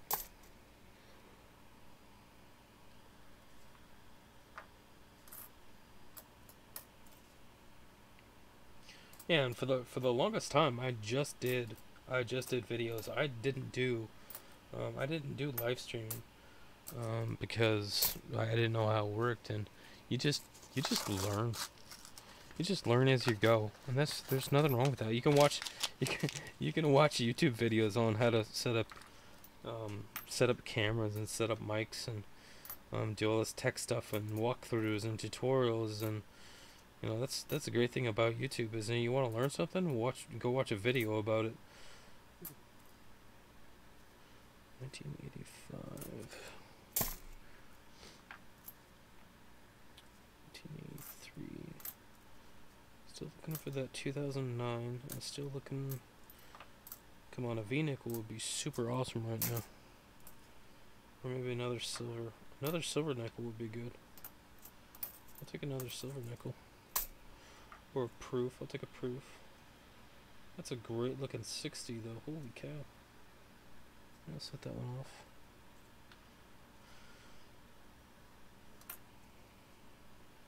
'2006, 2015.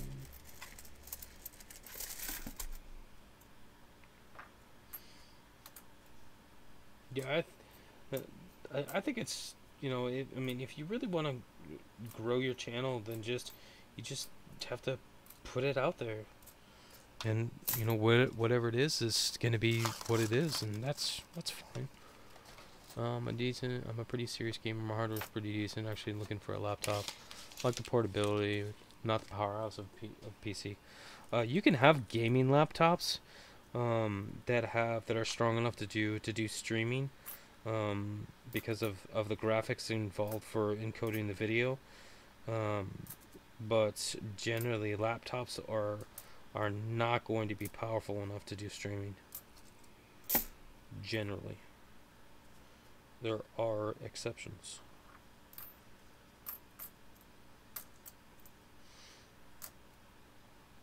The whole reason why I built my little budget one is because this laptop cannot stream.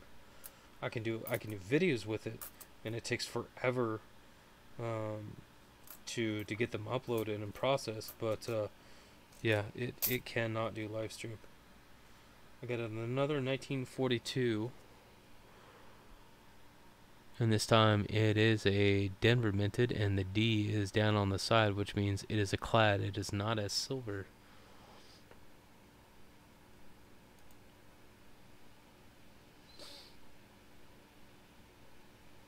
So on this one, there's a possibility of a D over horizontal D. This one's got something. Let me double check this one.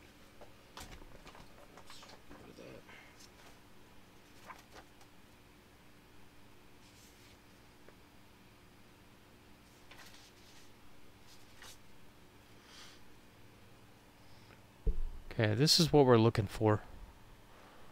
Is this one right here, 1942. This is the copper nickel alloy, so this is not the silver one.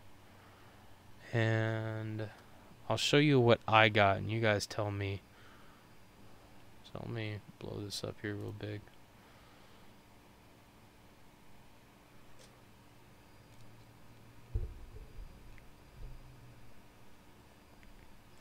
What do you think? That? That? What do you think?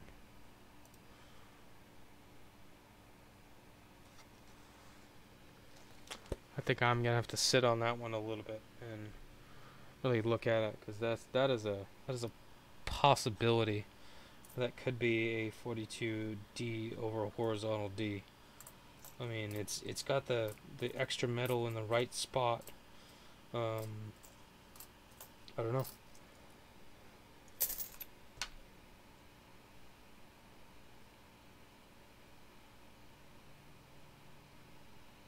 Man, good luck.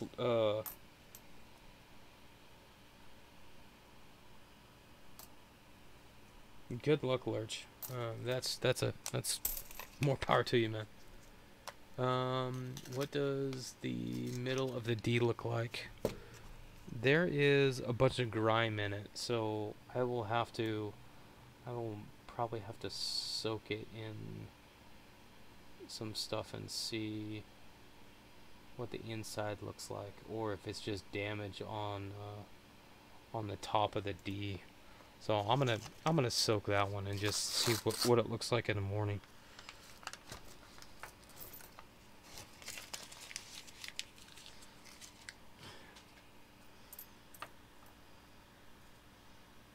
Oh, here you go. This is a coin that is that has been probably artificially toned. It's been in some stuff, and it's got all kinds of crazy. So it was sitting in something because the front just has just a barely ring around it that has the colors, but the entire back has all of the rainbows. So this is an oil of some kind that this one sat in. So I'll keep that one just for kicks. 2013P 15.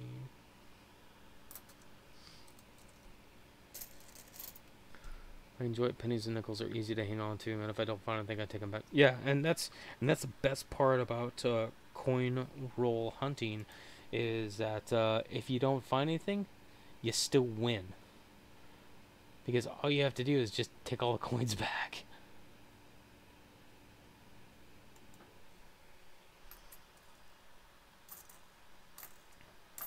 Just take all the coins back, and then you get another box, and then you just go again. So, yeah, it's exactly the way to do it. 5, 2, 16, 88, 2006, 67, 76.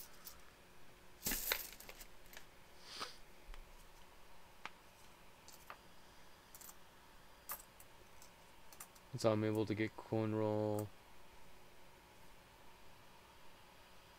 The coin roll hunt Kennedys now. Turn in some and I can get some. Yeah, that's And there's nothing wrong with that. You just do, you go through whatever you want to. You know, if you can afford to go through Kennedy halves, and by all means go through Kennedy halves, because there are some other than just the silver. I'm sorry, my camera's jacked up right now. Other than just the silver, there's a lot of varieties that exist that are also worth some money. Like the 1974 double die obverse that shows up on the 4. That's a big one.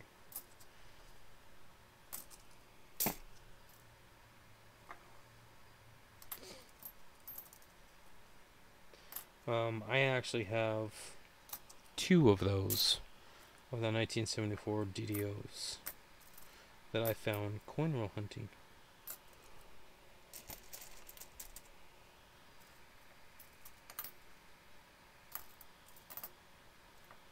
And I found silver.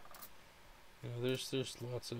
I found. I think the coolest thing that I found was a Benji. That was an interesting find. Because I never expected to find a Ben.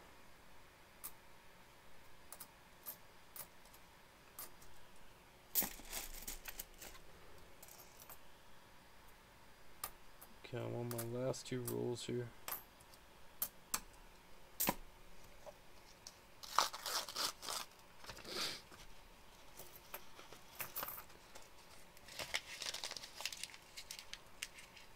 Just over 80 of the 74s in the first box. Mom hasn't finished her box yet. Dropped them on the ground when she fell asleep.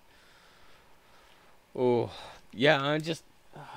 It really depends on what you want to look for. If you want to look for varieties, die varieties, and errors, your numbers game is in the pennies. If you're looking for silver, Kennedy halves is generally where you're gonna find your biggest bang for the silver. Although anticipate that everybody else is looking for silver in those $50 boxes as well. There generally won't be a lot of quarters that are silver. The dimes are going to be one that they're just hard to search. Period. So if you have like a good scope or something that you can do dimes easily, then you could do dimes for the Mercuries and for some of the early Roosevelts.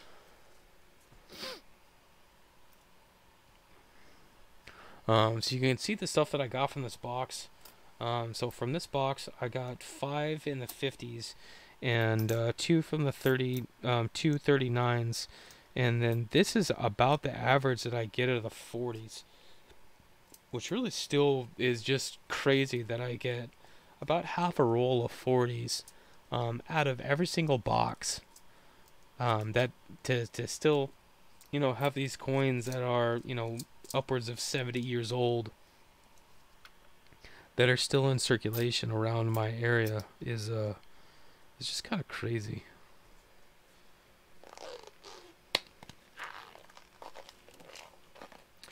So we didn't hit a trifecta. We did get a buffalo and a silver. Those are right here. And how much are nickel boxes? Nickel boxes are $100. And that should be accurate for nearly all banks. You might have one that does like weird sized boxes depending on who their contract with their armored car is. But all the ones around here are $100 for the box.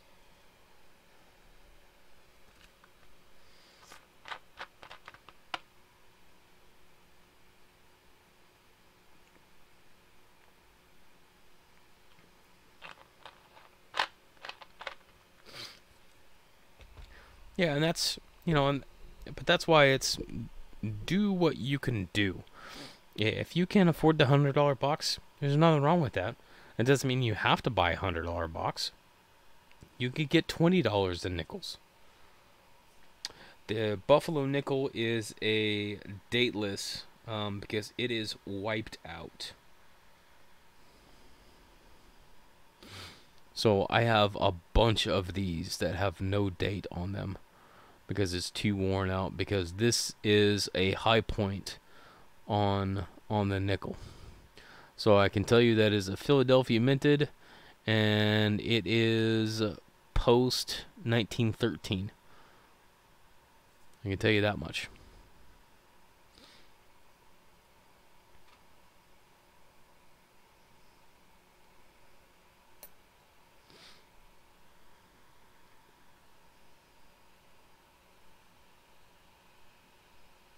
Yeah, so I've got a bank. I have one bank that I get coins from, and then I have another bank that I actually that has the coin machine right there in the lobby, that I have an account there, just to take my coins back to. So I can just get the straight cash out and then drive like half a block and go to my other bank and get coins.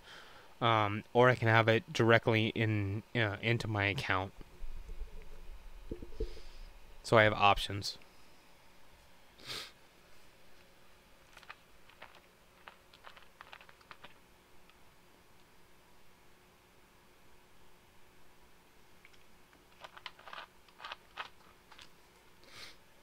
Found a Buffalo nickel that was clipped.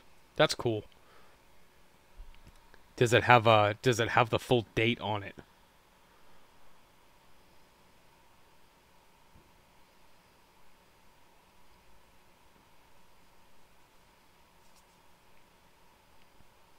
Because if you had a clip that had a full date, especially on a Buffalo, that would be cool. Alright, Lurch. Thanks for coming in, man. I appreciate it.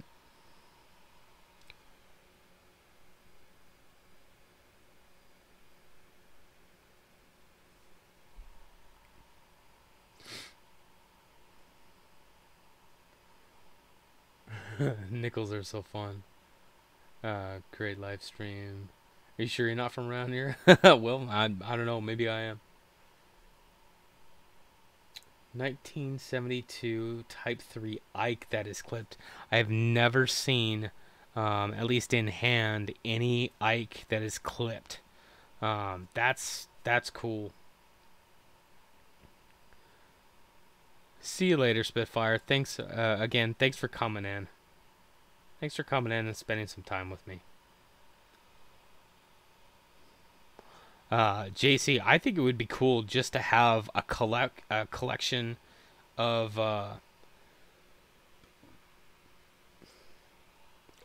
like those birthday birth year sets, and just have clips in it. That would be cool.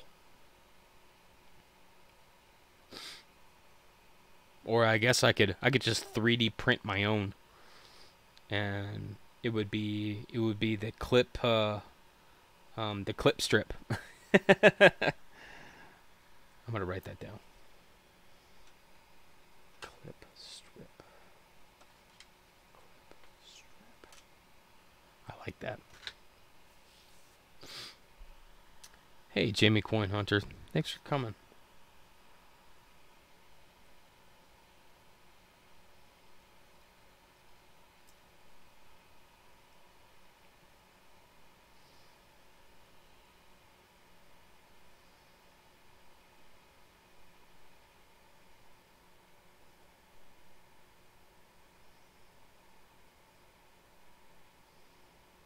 I think I did that with the blanks, except for the larger denominations.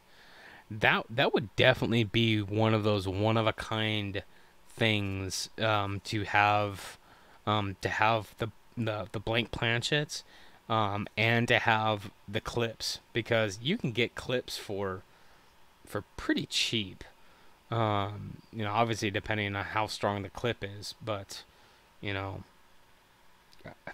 I I I mean, really, you could go through and just build strips of, say, blank planchets and clips and cuds and struck throughs, and there you can build sets up to anything like that. I think that would be cool to have you know um, one from each of the denominations of each of those um, types of planchet errors, or whatever. That would be really cool. Somebody needs to do that and then send it to me. No, I'm just kidding.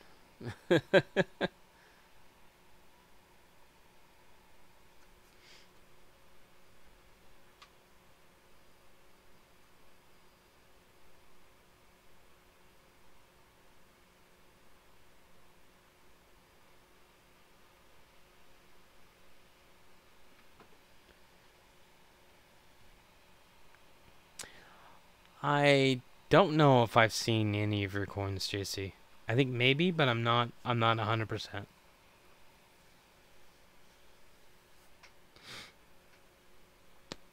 Ouch. Ooh, well, that's much better. So I'm gonna take a look at this 45 here.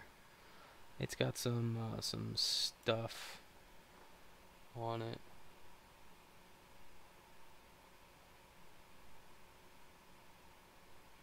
So it looks like it has a partial lamination on the front, or maybe it's just cut. And then on the back, there's definitely some streaks.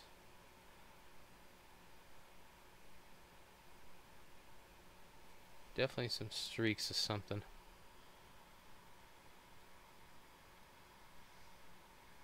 And it goes all the way through the design.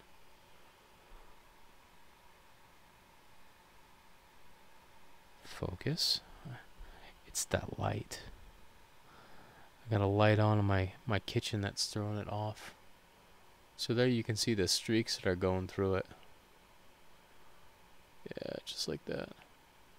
So, and if I tilt it back, you can see the streaks actually go through Monticello, which means that that is affecting the design. So those are laminations. So, which begs me to look at this one in the light.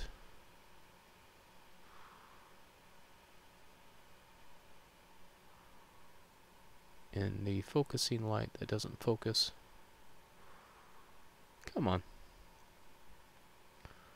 Yeah, that piece right there. Is that going to be a lamination, or is that going to be a scratch?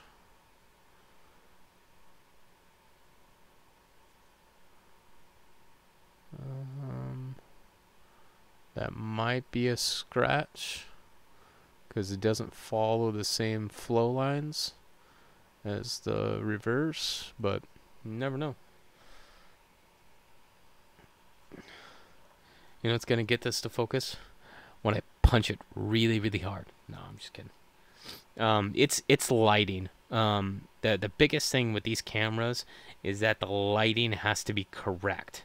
And there's a lot of times where I don't have the right lighting because I got a light coming in from that way, and that's affecting my focus right here. So even if I have a coin right here, it's still picking up light from my kitchen, and that changes the focus level.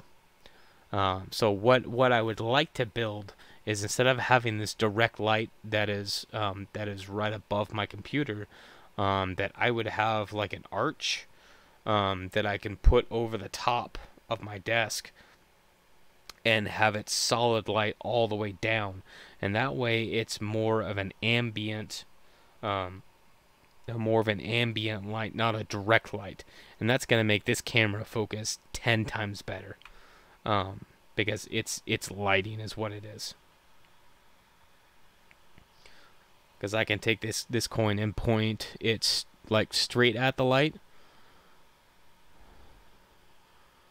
And then if I tilt it off a little bit, then it picks up that light, and you'll see the top, like the screen around it, it'll lighten up a little bit because it's not picking up that light anymore, which makes it dark. And then if I pull it off the light, and then it's picking up the light from everywhere else again. Kind of like a shadow box, yeah, but only like a lot bigger.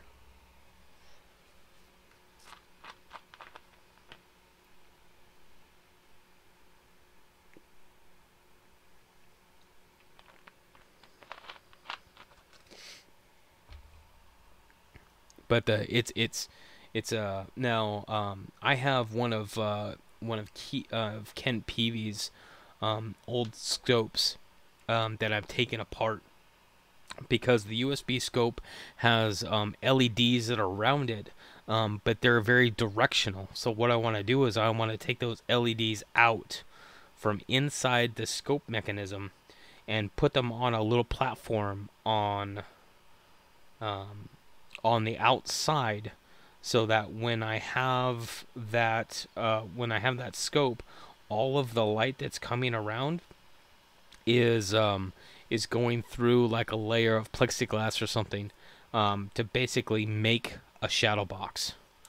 Only it's going to be a small USB scope sized shadow box. And that should greatly help with pictures of coins, because I'll have a more ambient light. That's the idea anyway.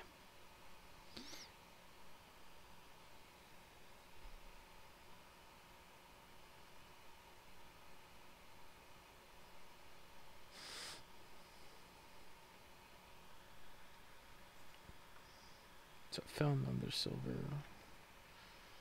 I really want to take a look at that one though.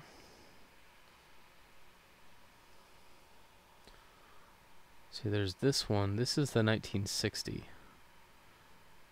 And it's got pillars. So it's a pretty good strike. It's still there.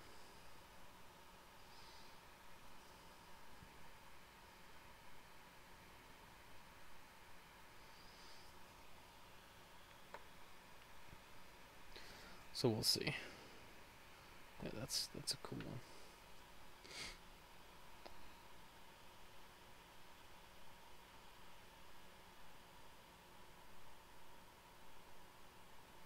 The one thing about all of the USB scopes is all of the USB scopes have internal LEDs, and they all point straight down. And that's very directional light, and that does not necessarily help with the more ambient light, so that you can really see things.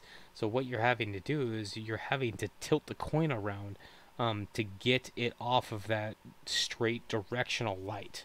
What the USB scopes need to have is either a better diffusion system, or have the LEDs actually unfocused, so they're pointing down in like an angle instead of going straight down. Hey, Lemonhead.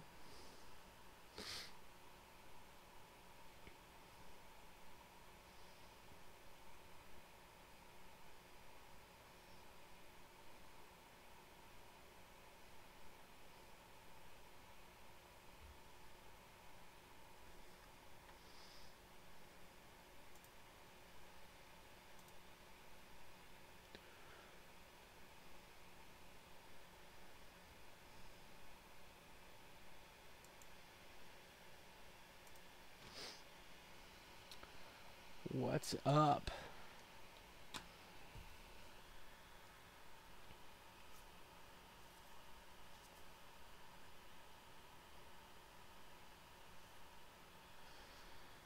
Hey, Lemon, since you're just getting here, so just finished a box of nickels. Dateless Buffalo, 1945 Philadelphia Silver, and a 42 Denver, that possibly is the D over a horizontal D. Possibly. So I'm gonna have to check it out more. if my loop would show. But overall, it was decent box.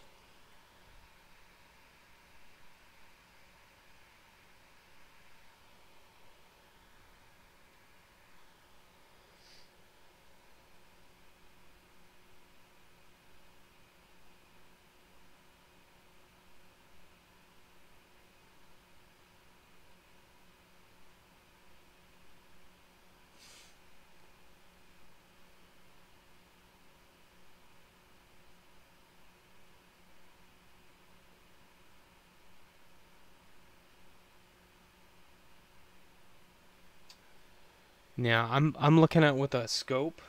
I'm sorry, a loop, and it only has metal on the top half of that coin of that mint mark, behind that mint mark.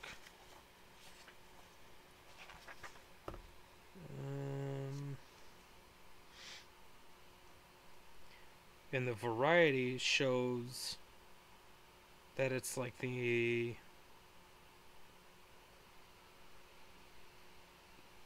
almost covers the entire. I don't know.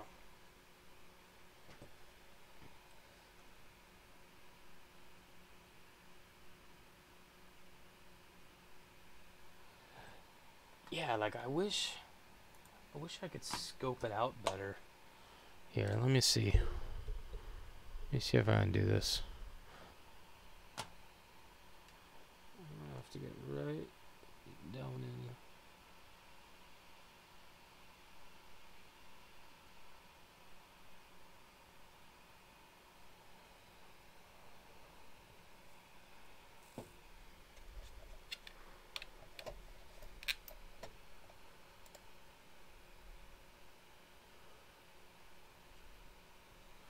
What do you guys think on that one? Like I would, I really just wanna get it cleaned up just a little bit, just because like it looks right.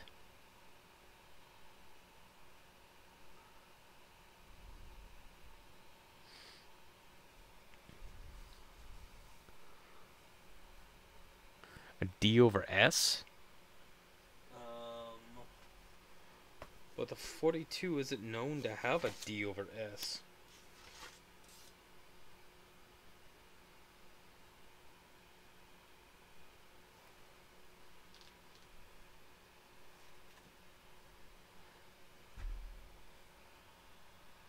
Tilt the top forward so we can see it straight.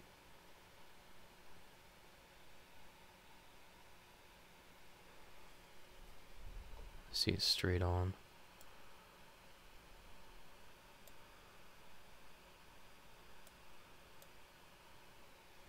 See it straight on. Oh, like this.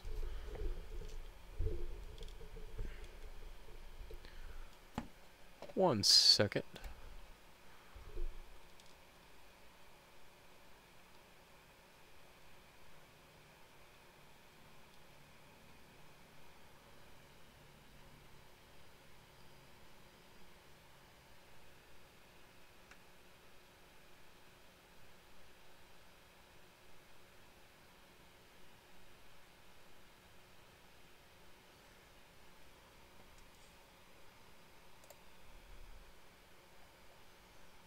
What about that?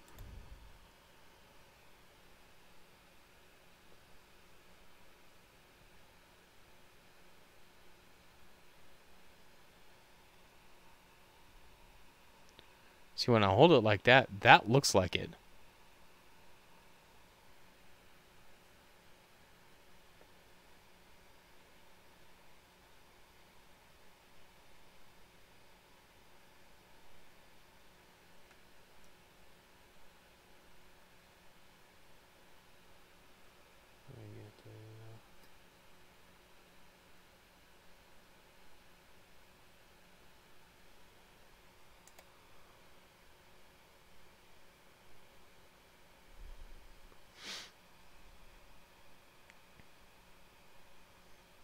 That looks better.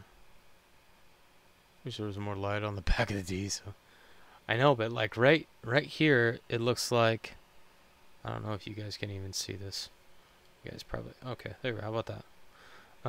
That at the right at the bottom of this, it curves down right here, and that's what it looks like um, on the picture.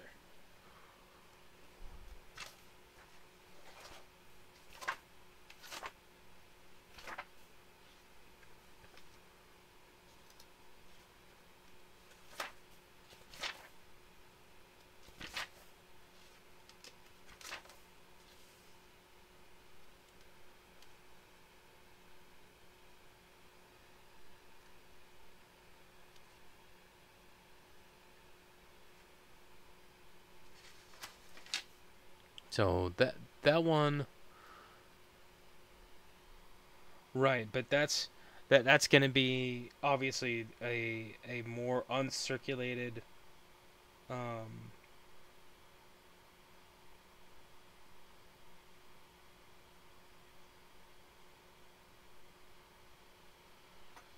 um, Specimen. This is a well circulated.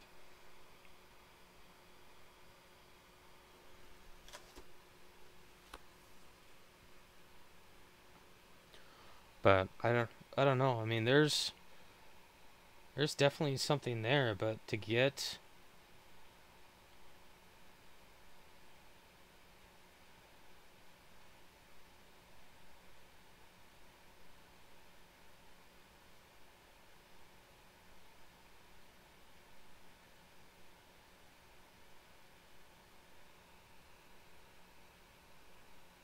between the D and God and the chin.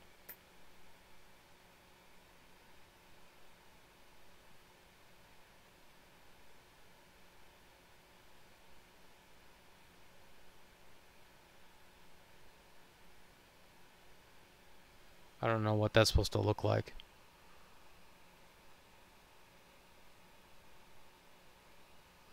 So, but the problem is, I mean, the biggest problem I'm gonna have is that this has the ring of death, like all the way through across the front. So, like, it's not gonna be, you know, gradable in any sense of the word. A long die scratch runs north to northeast from the top of the ribbon in.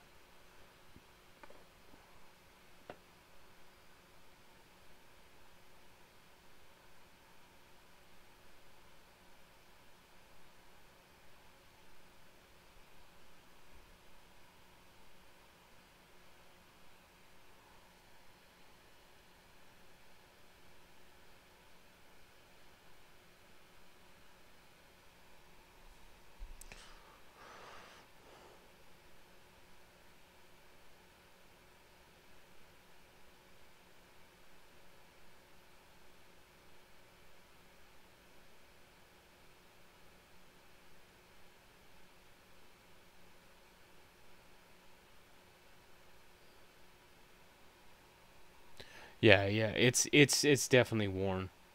What does that die scratch look like? Between the D in God and the chin. Between the D in God and the chin.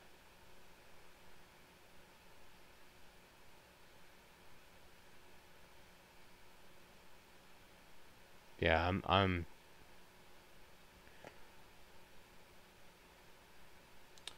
I will have to look at this in a different, yeah, in a different light. How about that? But it's definitely one of the one of the closest ones that I've ever come across for the 42D that could possibly be the D over horizontal D. So, you know, in that respect, I'll take it. I mean, it either is or isn't at this point. I mean, I'm okay with that. I'm okay with that.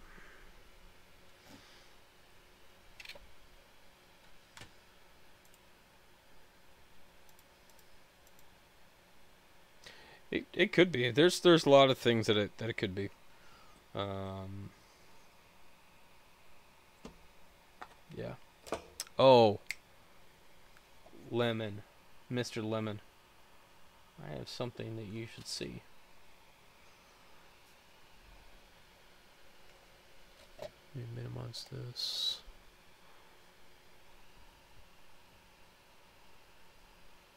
(1857) Flying Eagle. So it's in one of these like sealed packs that just talks about the Flying Eagle. But the one thing that I noticed is something that's not going to show on this itty bitty camera. Okay, let's go back up here.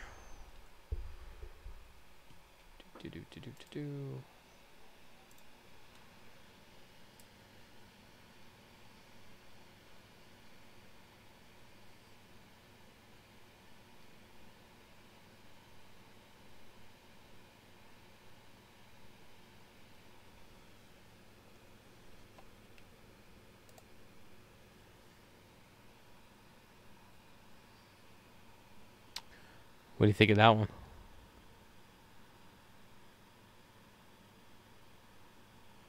Right there.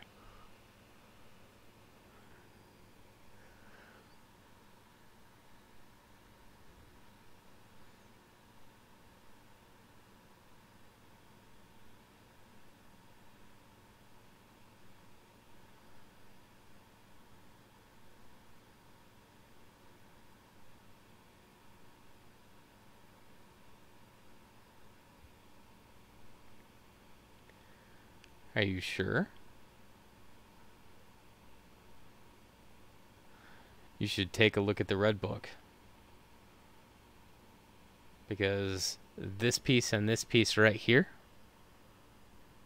Where is it? Right here. That is an indicator of the double die of verses. What am I hitting? Oh.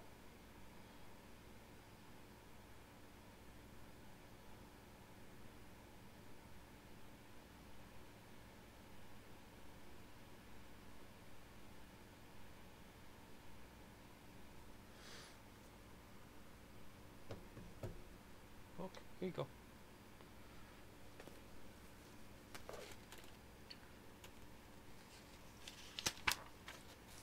Because it has the same setup as Snow 3.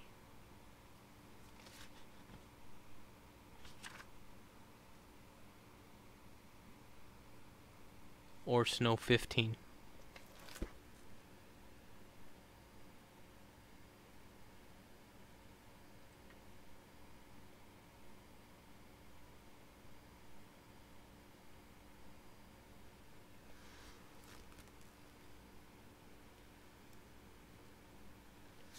Or Snow 4.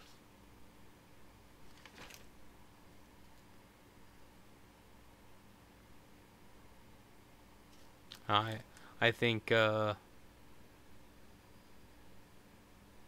the tail.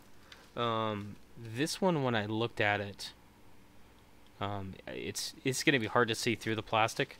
But this one, that when I looked at it, it looked like the 3.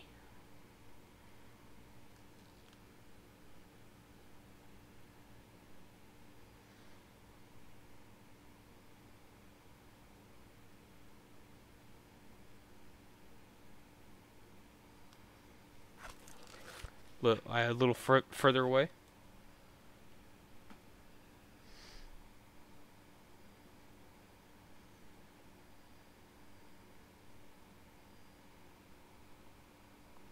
I know, man. But like, how cool would it be if I had a like a snow in one of these packages, though? Like, come on.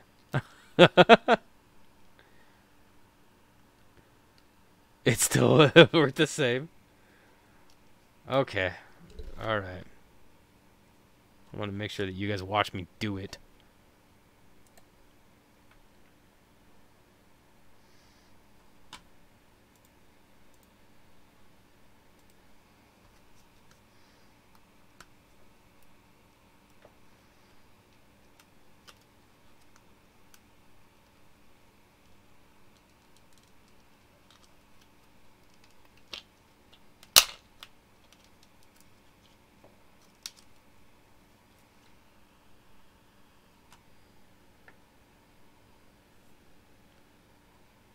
think the packaging cheapens, isn't it?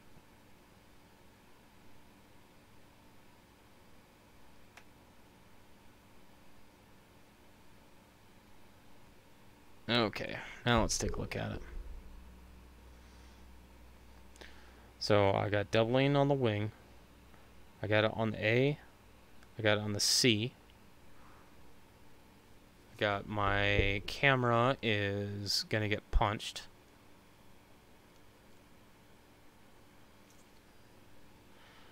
And then I should have a part of a wingtip. And then I'm gonna have doubling on the eye and on the beak is what I should have.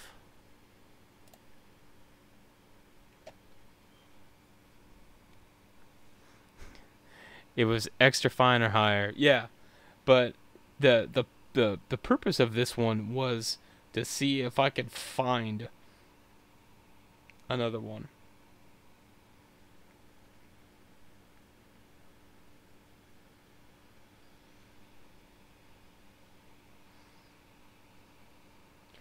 Oh, the eye definitely has doubling. Absolutely. But which one is it? Because there are three that's kind of that style. So the question is, which one of the three is it?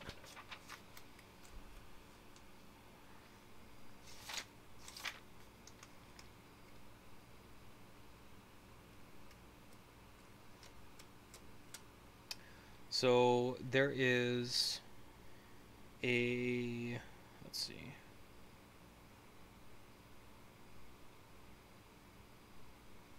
The Snow 15 has the wingtip that is completely there because it was hand engraved correcting.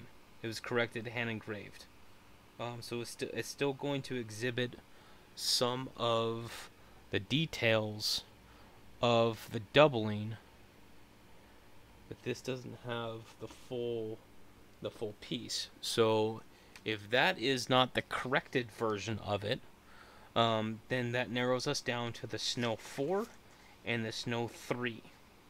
The difference is the Snow 4 has the missing wingtip, and the Snow 3 has a broken wingtip.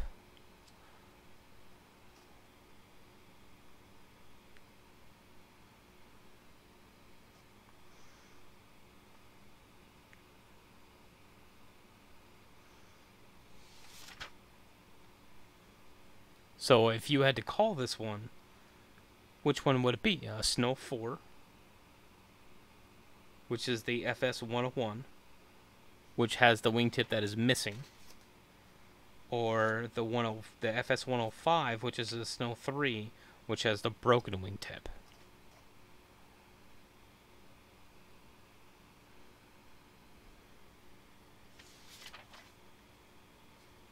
So if I had to call it like it was, because of this missing piece right here, because it should come all the way out to here, because there's like, this is the wingtip. Let me get another picture. Which one is more rare? Let's see. Hold on, let me check one more thing. Well, I guess there is another option, is that it could be a Snow 10 based on the eye. So let's look at the date. Let's look at the date and see if we can find anything on the date. So I don't see anything that pops out on the date. So it's not a 10. So that would leave us with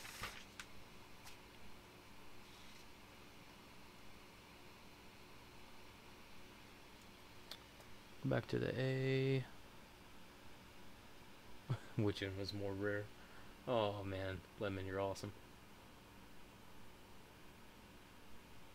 Because there's a little line right there, and that would show up more as a 3, but it doesn't have that wingtip.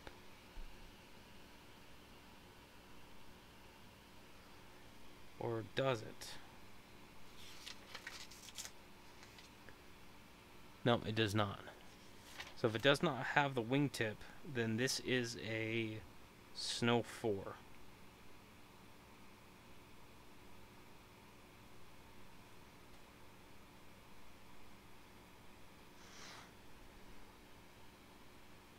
So this would be number 2,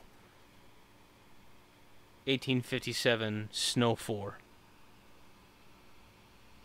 Yep, that wingtip is missing. So it is a Snow 4, 1857 Flying Eagle.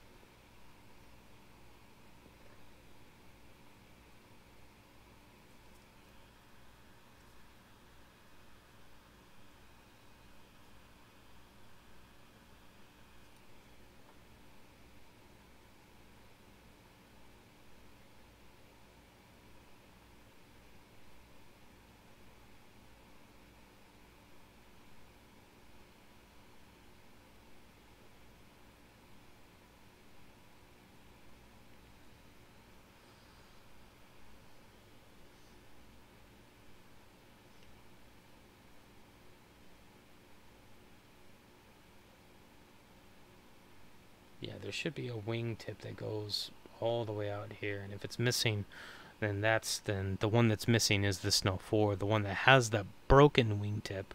That's basically broken right here, but it still has the extra piece. Would be a Snow 3.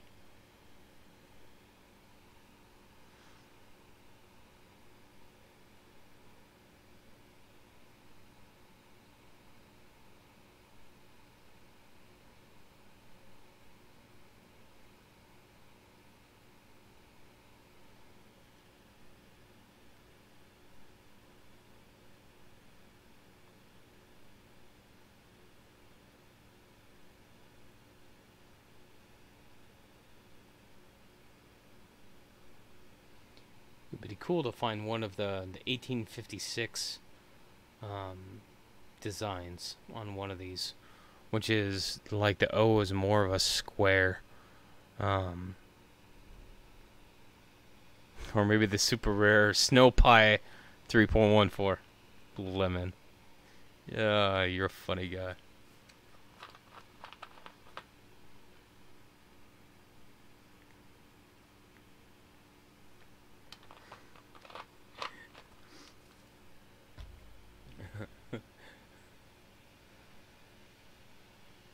Yeah. So it's cool that I found another one. Um, yeah, I like that. That's cool. You think you have the 1856?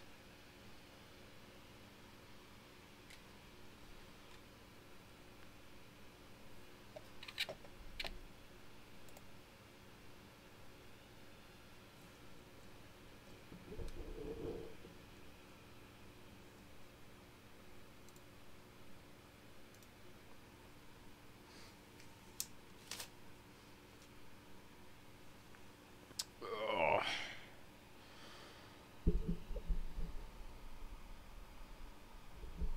Yeah, I guess they had the 1856 dies that they had the 1856 design, but they were undated, and then they used some of them in 1857 after they engraved the date on them. So you can find the die variety that is the 1856 design that are dated 1857. So and especially on the older ones, you can find the repunch dates on them. But it would be cool.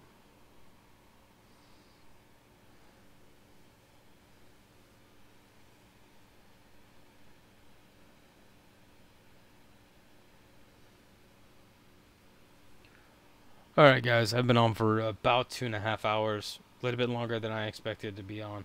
I'm gonna go ahead and jump off.